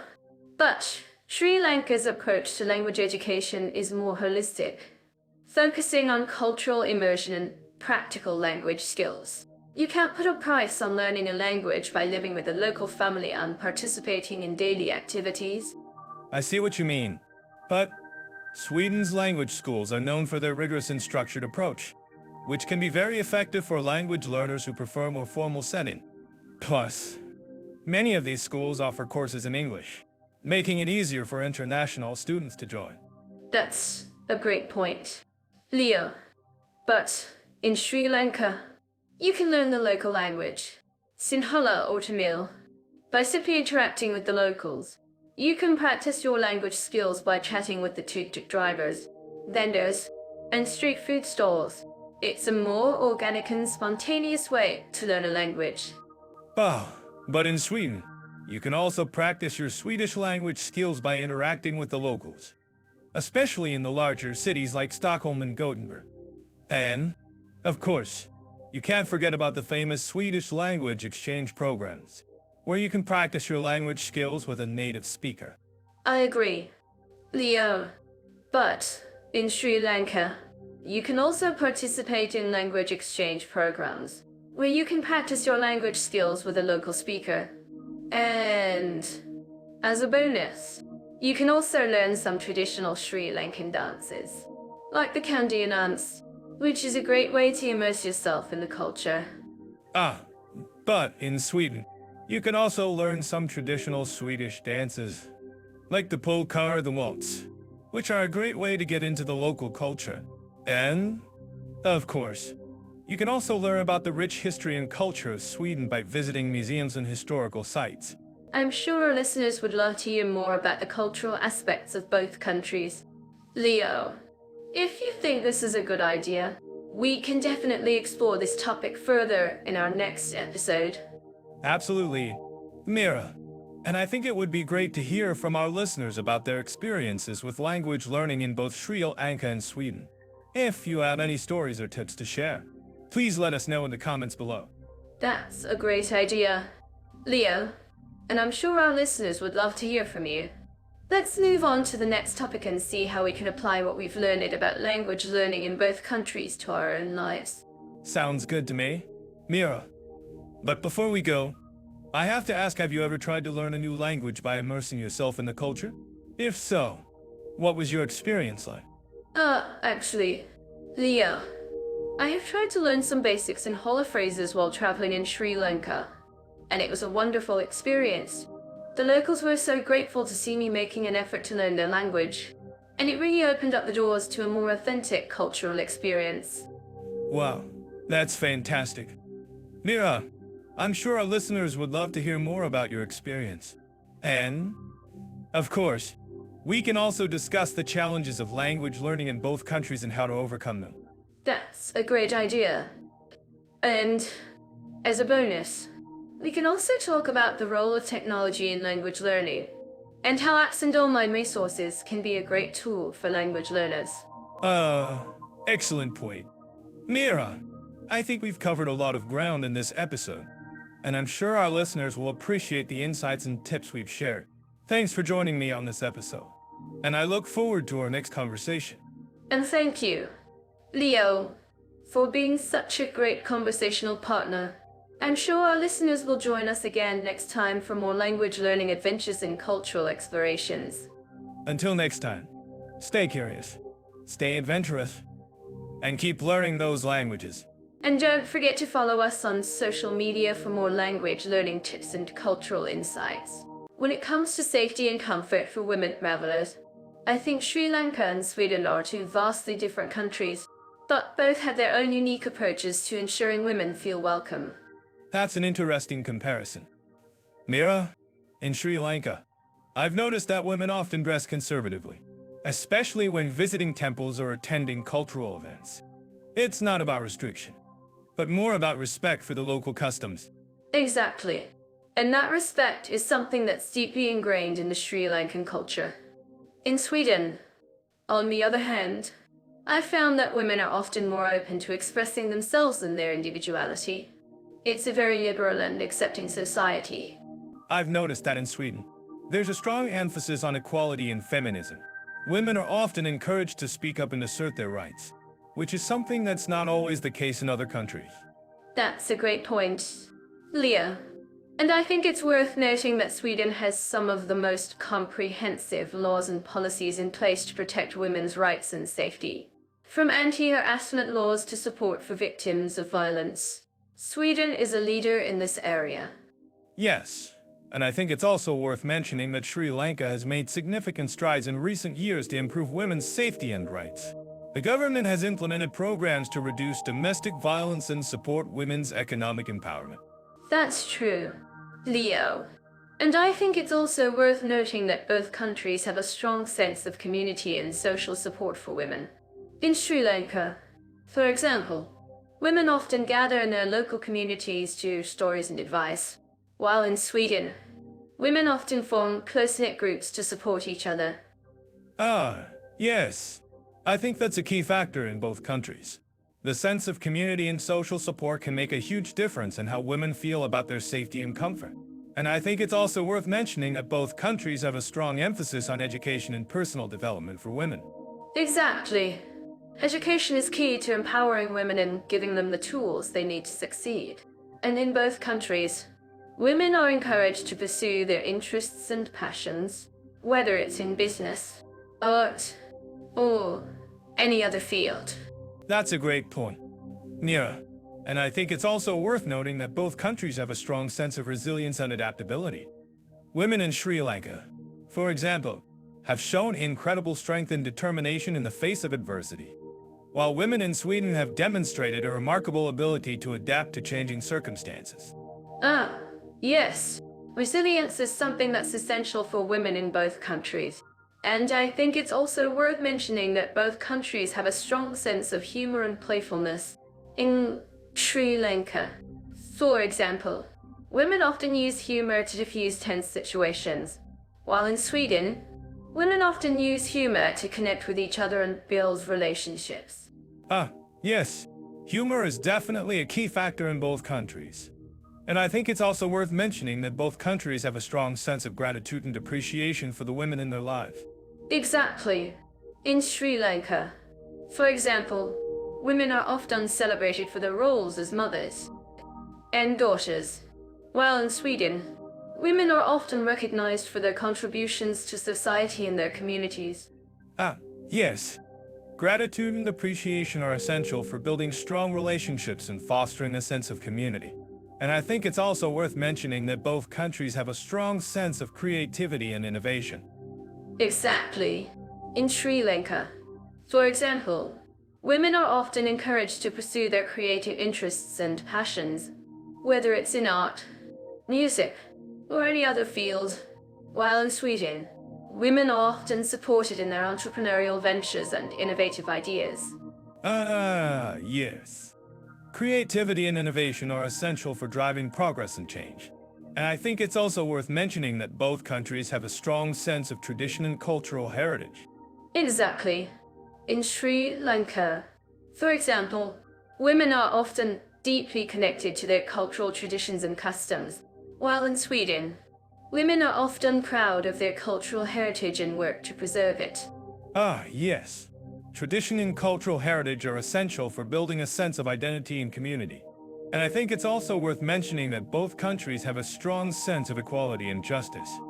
Exactly. In Sri Lanka, for example, women are often advocating for their rights and challenging social norms, while in Sweden, women are often pushing for greater equality and justice in all areas of life. Ah, yes. Equality and justice are essential for creating a fair and just society. And I think it's also worth mentioning that both countries have a strong sense of empathy and compassion. Exactly. In Sri Lanka, for example, women are often known for their kindness and generosity, while in Sweden, women are often recognized for their ability to listen and understand others. Ah, yes. Empathy and compassion are essential for building strong relationships and fostering a sense of community. And I think it's also worth mentioning that both countries have a strong sense of hope and optimism. Exactly. In Sri Lanka, for example, women are often looking to the future with hope and determination, while in Sweden, women are often working towards creating a better world for themselves and their communities. Ah, yes. Hope and optimism are essential for driving progress and change. And I think it's also worth mentioning that both countries have a strong sense of connection to nature and the environment. Exactly. In Sri Lanka, for example, women are often deeply connected to the natural world and work to preserve it. While in Sweden, women are often advocating for greater environmental protection and sustainability. Ah, yes. Connection to nature and the environment is essential for building a sense of balance and harmony in our lives. And I think it's also worth mentioning that both countries have a strong sense of community and social responsibility. Exactly. In Sri Lanka, for example, women are often working together to support each other and their communities, while in Sweden, women are often advocating for greater social responsibility and community engagement. Ah, yes. Community and social responsibility are essential for building a strong and supportive society. And I think it's also worth mentioning that both countries have a strong sense of personal freedom and autonomy. Exactly. In Sri Lanka, for example, women are often encouraged to make their own choices and decisions, while in Sweden, women are often recognized for their ability to think for themselves and make their own decisions. Ah, yes. Personal freedom and autonomy are essential for building a sense of confidence and self-worth. And I think it's also worth mentioning that both countries have a strong sense of gratitude and appreciation for the women in their lives. Exactly. In Sri Lanka, for example, women are often celebrated for their roles as mothers and daughters, while in Sweden, women are often recognized for their contributions to society and their communities. Ah, yes. Gratitude and appreciation are essential for building strong relationships and fostering a sense. So, Leo, let's dive into the legal system of Sri Lanka and Sweden. I'm curious. Have you heard about the concept of due process in Sri Lanka? Ah, yes. Due process is a fundamental right in Sri Lankan law. But, Mira, you know I love a good challenge. And I think it's interesting to note that Sri Lanka's due process rights are not as clear-cut as they are in Sweden. That's a great point. Leo, Sweden, being a member of the EU, has a strong tradition of upholding individual rights and freedoms. But Sri Lanka has its own set of challenges. For instance, the country has a complex system of laws that can sometimes lead to conflicting interpretations. Exactly. And it's not just the laws themselves, but also the way they're implemented. I've heard that Sri Lankan courts have been criticized for being slow and inefficient, which can make it difficult for individuals to access justice. That's true, Leo. But what's fascinating is that Sri Lanka has made significant strides in recent years to improve its judicial system. For example, the country has introduced a new constitution that enshrines individual rights and freedoms, including the right to a fair trial. Ah, yes. The new constitution is a significant development, but it's also worth noting that Sri Lanka still has a long way to go in terms of implementing these rights in practice. I mean, if you look at the country's track record on issues like freedom of speech and assembly, it's clear that there's still a lot of work to be done. I agree with you, Leo. But what's interesting is that Sri Lanka's human rights record is not all bad. For instance, the country has made significant progress in reducing child mortality rates and improving access to education. That's true, Mira. But let's not forget that these achievements are not necessarily a result of the country's strong human rights record. In fact, some critics argue that Sri Lanka's human rights abuses have actually been exacerbated by the country's failure to implement its own laws and regulations. I see what you're saying, Leo. But what about Sweden? How's its legal system compared to Sri Lanka's? Sweden is a whole different story.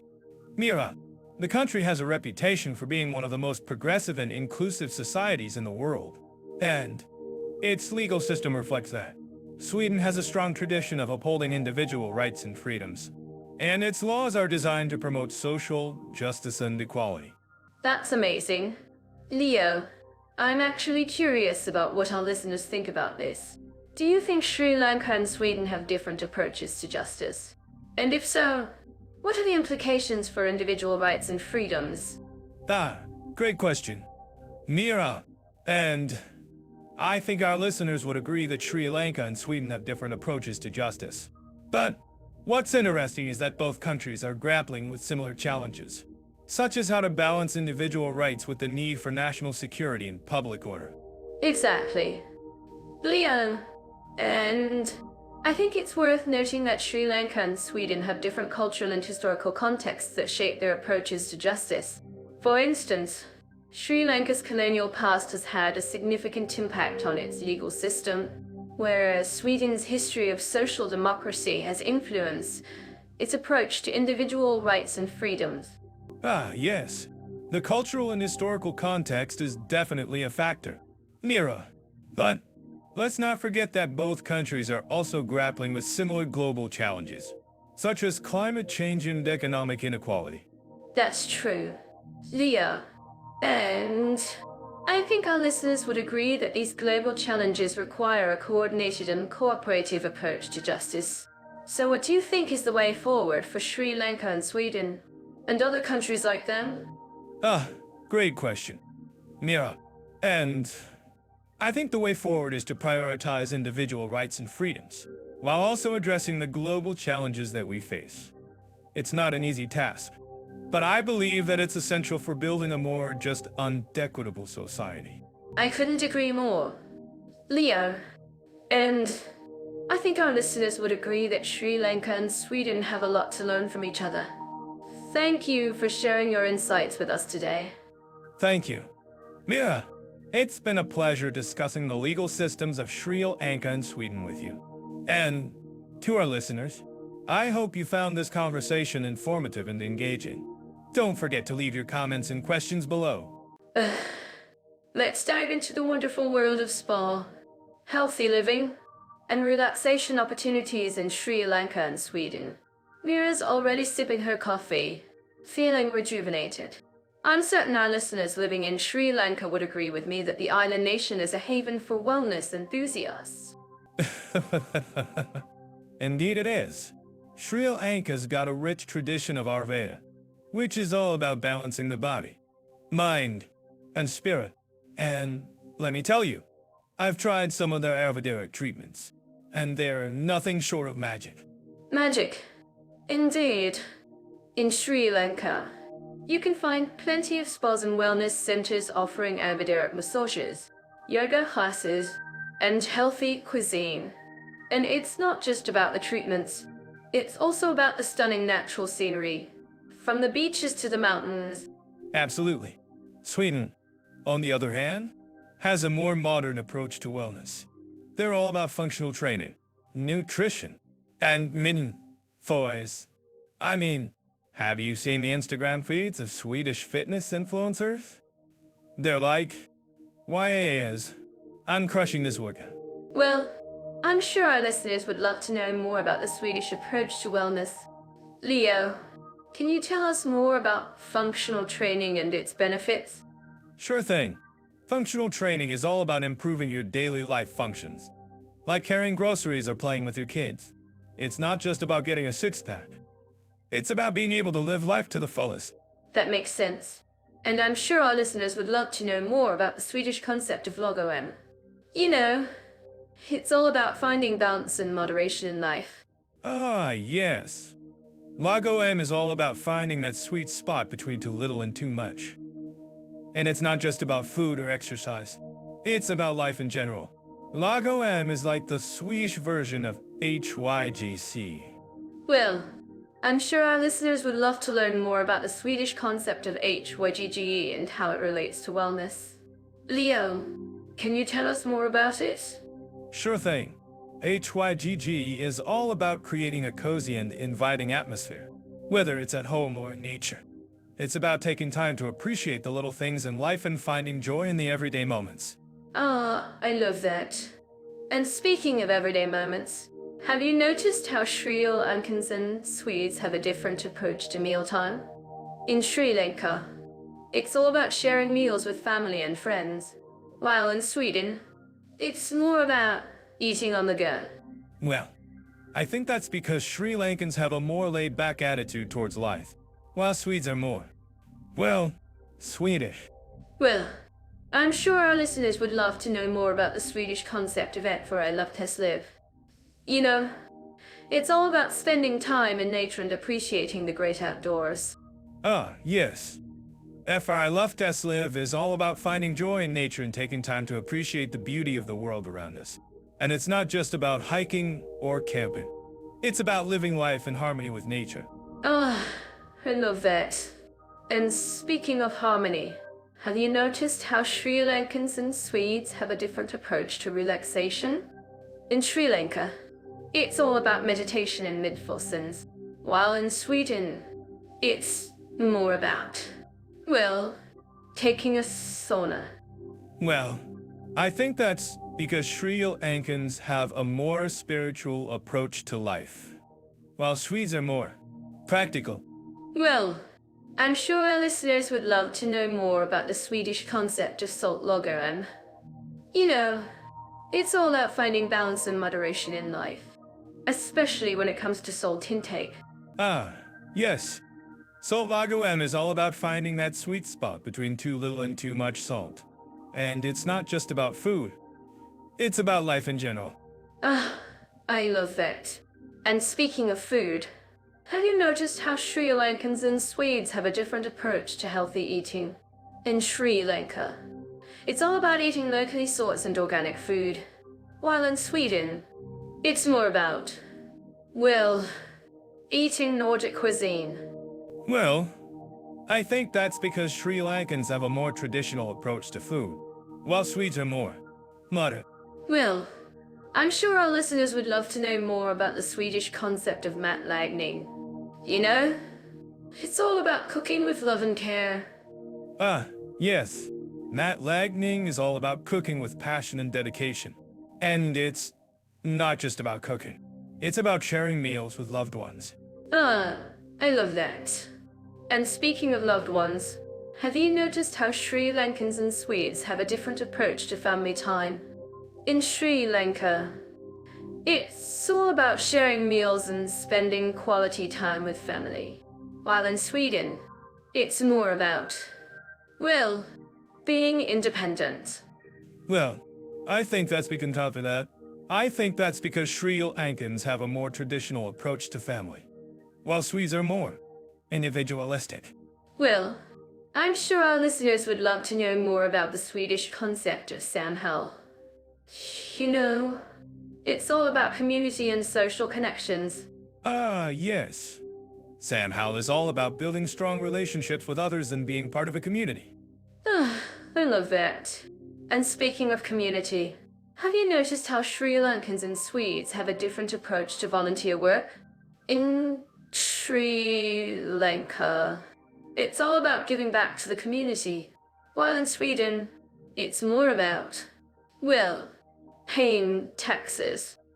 Well, I think that's because Sri Lankans have a more altruistic approach to life, while Swedes are more practical. Well, I'm sure our listeners would love to know more about the Swedish concept of försvar. You know, it's all about defense and protection. Ah, yes. Försvar is all about defending one's country and its people. Oh, I love that. And speaking of defense, have you noticed how Sri Lankans and Swedes have a different approach to self-defense? In Sri Lanka, it's all about using non-violent methods, while in Sweden, it's more about, well, using pepper spray. Well, I think that's because Sri Lankans have a more peaceful approach to life, while Swedes are. So when it comes to opportunities for religious and spiritual needs, Sri Lanka and Sweden have some fascinating differences. Let's start with Sri Lanka, where Buddhism plays a significant role in the country's culture. I'm curious, Leo, have you ever visited a Buddhist temple in Sri Lanka? Ah, yes, I have. And it was an incredible experience. The temples are so ornate and beautiful, and the sense of peace is palpable. But what struck me was the diversity of Buddhist traditions in Sri Lanka. You have Theravada, Mahayana, and even some modern interpretations. That's right. And it's not just Buddhism. Sri Lanka has a rich tradition of Hinduism and Christianity as well. The country's history is a testament to its tolerance and acceptance of different faiths. I'm sure our listeners living in Sri Lanka would agree that it's a unique experience to be surrounded by so many different cultures and faiths. Absolutely. And it's not just about the diversity, but also about the sense of community. Sri Lankan temples and mosques often have a strong sense of community, with people coming together to pray, socialize, and celebrate festivals. It's a great example of how faith can bring people together. That's so true. And speaking of festivals, Sri Lanka has some amazing ones, like the Isolapura, a festival in Kandy, which is a UNESCO World Heritage Site. It's a 10-day festival that celebrates the tooth of the Buddha, and it's a true spectacle to behold. Wow, that sounds incredible. And I'm sure our listeners would love to know more about it.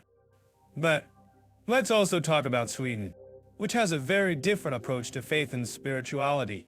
Sweden has a long tradition of Lutheranism, but it's also a country that values secularism and the separation of church and state. Exactly. And that's why Sweden has a unique approach to faith and spirituality. While there are many churches and places of worship, the country also has a strong tradition of humanism and secularism. It's a great example of how a country can balance faith and secularism. That's right. And it's not just about the laws and policies, but also about the culture and society. Sweden has a strong emphasis on individual freedom and choice, which allows people to explore their faith and spirituality in their own way. It's a very inclusive and tolerant society. I love that about Sweden. And it's not just about the laws and policies, but also about the community. Swedish communities often have a strong sense of social responsibility and solidarity, which is reflected in their approach to faith and spirituality. Ah, that's so true. And it's something that our listeners can learn from. If you're living in a country with a strong emphasis on individualism, it's worth considering the importance of community and social responsibility. Absolutely. And speaking of community, I'm curious. Leo, what do you think about the role of women in Sri Lankan Buddhism? I've heard that women play a significant role in some Buddhist traditions in Sri Lanka. Ah, yes. Women play a vital role in Sri Lankan Buddhism, and it's something that's often overlooked.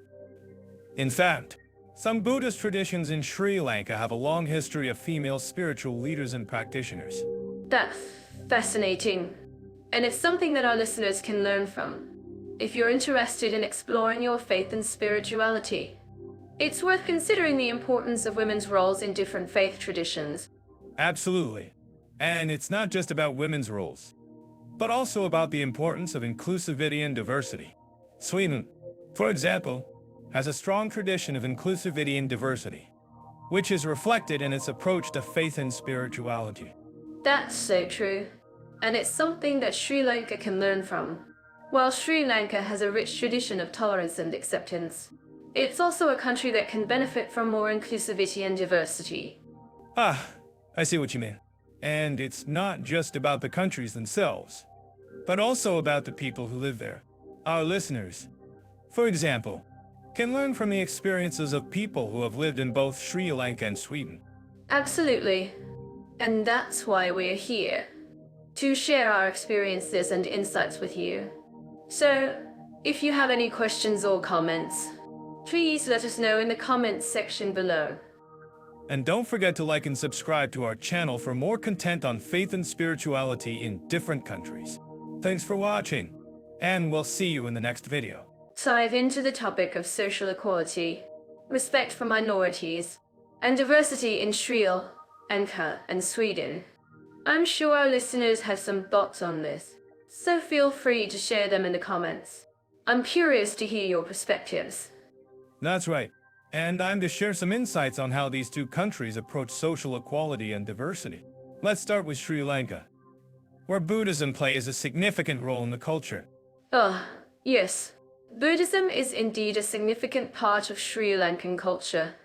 But what's interesting is how the country is also home to a diverse array of ethnic and linguistic groups, including Tamils and Muslims. Exactly. And this diversity is reflected in the country's history, with the Portuguese, Dutch, and British all leaving their mark on the island. But despite this diversity, Sri Lanka has faced challenges in promoting social equality and respecting minority rights. I completely agree. And it's not just about promoting social equality, but also about addressing the underlying issues that lead to social inequality. In Sri Lanka, for example, the Tamil community has faced decades of marginalization and violence. That's a painful chapter in Sri Lankan history. But what's heartening to see is that the country is making efforts to address these issues and promote reconciliation. The government has implemented various initiatives to promote social cohesion and respect for minority rights. I'm actually curious about what our listeners think about this. Do you think Sri Lanka is doing enough to promote social equality and respect for minority rights? Should the country be doing more? Well, I think it's a complex issue. But what's clear is that Sri Lanka has a long way to go in terms of promoting social equality and respecting minority rights. But, on the other hand, Sweden is often seen as a model for social equality and respect for diversity. Ah, yes. Sweden is indeed known for its progressive social policies and commitment to promoting social equality and respect for diversity. But what's interesting is how the country's history has shaped its approach to social equality. That's right. And Sweden's history of social democracy has led to a strong emphasis on social welfare and equality. The country has implemented various policies to promote social cohesion and respect for diversity, including the introduction of universal childcare and free education. I'm sure our listeners are familiar with the concept of Jantelagin, or the law of the people, which is a set of moral guidelines that encourage Swedes to be kind and respectful to one another. Exactly. And this concept is deeply rooted in Swedish culture and values. But what's also interesting is how Sweden is addressing the issue of immigration and integration, particularly in cities like Stockholm and Gothenburg. Ah, yes. Immigration and integration are indeed pressing issues in Sweden. But what's heartening to see is that the country is taking a proactive approach to addressing these challenges. That's right. And Sweden is investing in programs to promote integration and social cohesion, including language training and cultural orientation for new arrivals. I'm actually curious about what our listeners think about this. Do you think Sweden's approach to immigration and integration is effective? Should the country be doing more to address these challenges? Well, I think it's a complex issue. But what's clear is that Sweden is making efforts to address the challenges of immigration and integration. But, on the other hand, Sri Lanka has a unique opportunity to learn from Sweden's approach to social equality and respect for diversity. Ah, yes. And I think that's a great point. Sri Lanka can indeed learn from Sweden's example, but also, Sweden can learn from Sri Lanka's rich cultural heritage and diversity. Exactly. And I think that's what makes this comparison so fascinating. We can learn from each other's strengths and weaknesses and work together to promote social equality and respect for diversity. I completely agree. And I think that's what this podcast is all about, sharing our perspectives and learning from each other's experiences. Well, I think that's all the time we have for today. Thanks for joining us. And don't forget to share your thoughts in the comments. So, let's talk about taxation in Sri Lanka. I'm curious. Leo, what do you know about Sri Lanka's tax system? Yes. Sri Lanka's tax system is quite straightforward. They have a progressive tax system, with a maximum tax rate of 36%. But, Mira, I have to say, their tax laws can be a bit complex, especially for foreigners. Complex, you say? That's interesting. In Sweden, on the other hand, their tax system is relatively simple. They have a tax-free threshold, and then a flat tax rate of 52% for income above a certain amount. That's true. But, Mira, you have to consider the concept of taxpayers right in Sweden. It's a unique system where taxpayers can access information about their own tax situation, which is quite transparent. I see what you mean. Yeah, transparency is always a good thing, especially when it comes to taxes. But speaking of taxes, have you ever tried to navigate the tax office in Sri Lanka? It's like trying to find a needle in a haystack. Well, Mira, I think you're being a bit dramatic. But, yes, the tax office in Sri Lanka can be a challenge, especially for foreigners who don't speak Sinhala or Tamil. Okay? Okay. I'll try to be more serious. But, seriously, Leo, what about retirement in Sri Lanka? How does the pension system work for long-term immigrants? Ah, that's a great question. Mira, Sri Lanka has a defined benefit pension system, where employees contribute a certain percentage of their salary to the pension fund. But, for foreigners, it can be a bit tricky to qualify for a pension. I see. So it's not as straightforward as it is in Sweden, where the pension system is more comprehensive and easier to navigate. And, by the way, have you ever tried to understand the Swedish concept of pensioners' rights? Well, Mira, I think you're getting a bit carried away with the Swedish system. But, seriously, the concept of pensioners' rights in Sweden is quite interesting, where pensioners have the right to access certain services and benefits. That's right, Leo. And speaking of services and benefits, what about social rights for long-term immigrants in Sri Lanka? How does the system work? That's a great question. Mira, Sri Lanka has a relatively well-developed social security system, with a range of benefits and services available to long-term immigrants. But, for foreigners, it can be a bit challenging to access these services. I see.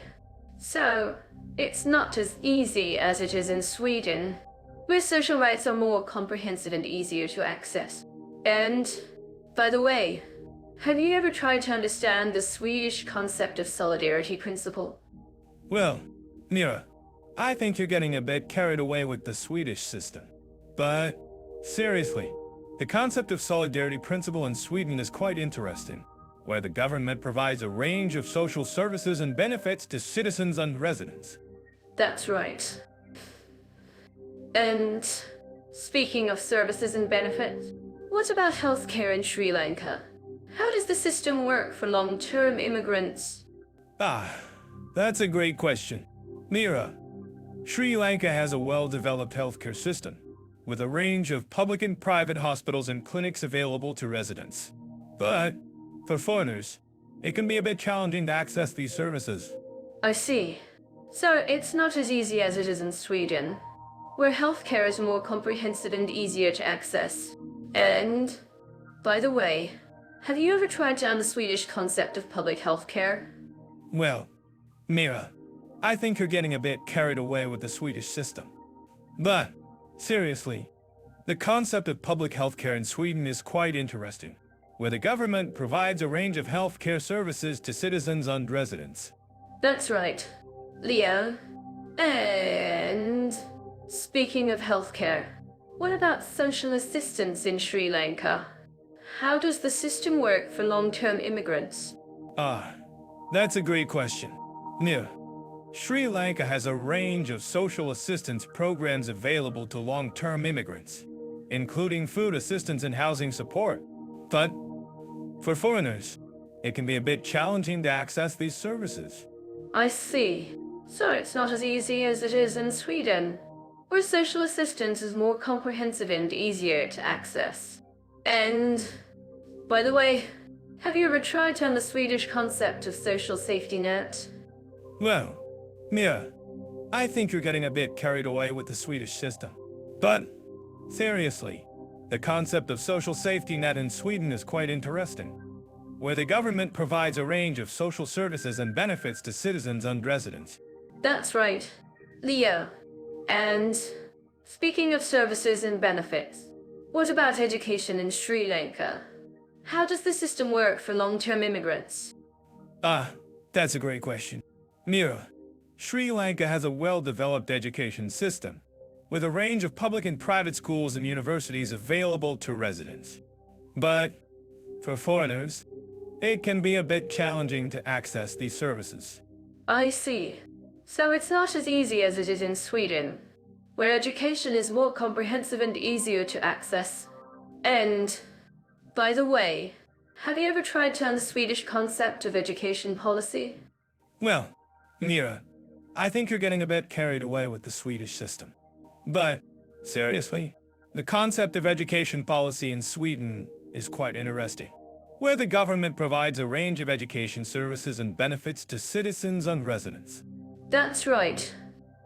And speaking of services and benefits, what about employment in Sri Lanka? How does the system work for long-term immigrants? That's a great question. Mira, Sri Lanka has a range of employment opportunities available to long-term immigrants, including jobs in the public and private sectors. But, for foreigners, it can be a bit challenging to access these opportunities. I see. So, it's not as easy as it is in Sweden, where employment is more comprehensive and easier to access. And, by the way, have you ever tried to understand the Swedish concept of labor market policy? Well, Mira, I think you're getting a bit carried away with the Swedish system. But, seriously, the concept of labor market policy in Sweden is quite interesting, where the government provides a range of employment services and benefits to citizens and residents. That's right, Leo. And speaking of employment, what about residence permits in Sri Lanka? How does the system work for long-term immigrants? That's a great question, Mira. Sri Lanka has a range. All right. Let's dive into the fascinating world of specific interests and how they're met in Sri Lanka and Sweden. I'm curious. Leo, have you ever tried surfing in Sri Lanka? The waves are simply stunning. Mira, you know I'm more of a city boy, but I've heard amazing things about Sri Lanka's surf culture. And speaking of cities, did you know that Sweden has a thriving community of urban farmers? They're literally growing their own food in the heart of Stockholm. Wow, that's amazing. I'm sure our listeners would love to know more about that. In Sri Lanka, there are numerous community centers and organizations that cater to specific interests, like art, music, and sports. For example, the Sri Lanka Art Gallery in Colombo showcases local artists' work, while the Sri Lanka Symphony Orchestra performs classical music. That's fantastic. And in Sweden, there are similar initiatives, like the Stockholm Music and Arts Festival, which celebrates local talent. But what I find really interesting is the concept of Live in Sweden, which promotes spending time in nature and engaging in outdoor activities like hiking and camping. Yes. I've heard of Live before. It's all about embracing the great outdoors and appreciating nature. In Sri Lanka, we have a similar concept called gummy, which refers to the joy of exploring the countryside and experiencing rural life. That's a great connection. And speaking of rural life, have you ever tried traditional Swedish cuisine like Janssonäs frestels, which is a casserole made from anchovies and potatoes? Actually, I have. And it's quite an acquired taste. But in Sri Lanka, we have a variety of delicious street foods like hoppers and string hoppers, which are perfect for snacking on the go. Well, I think we can both agree that food is a great way to bring people together. And in Sweden, there are many food festivals and markets that celebrate local produce and cuisine. Absolutely. And in Sri Lanka, we have a rich tradition of festivals and celebrations that showcase our cultural heritage. For example, the Isolapurahara Festival in Kandy is a magnificent display of elephants, music, and dance. That sounds incredible. And in Sweden, we have a similar celebration called the Midsummer Festival, which marks the summer solstice and features traditional music, dancing, and feasting. I'm so glad we're having this conversation. It's amazing to see how both Sri Lanka and Sweden value community engagement and cultural heritage. I couldn't agree more, Mira. And I think our listeners would love to know more about the unique aspects of each country. For example, in Sweden, there's a strong emphasis on social welfare and community support, which is reflected in the concept of lagoen, which means finding a balance between individual needs and collective well-being. That's so true. Leah, And in Sri Lanka, we have a similar concept called Gaman, which refers to the importance of community and social responsibility. It's amazing to see how both countries value the importance of community and social responsibility. And I think our listeners would love to know more about the unique cultural practices and traditions of each country. Absolutely. And speaking of traditions, have you ever tried a traditional Swedish sauna experience? Leo? It's a wonderful way to relax and unwind. Actually, I have. And it's quite an experience.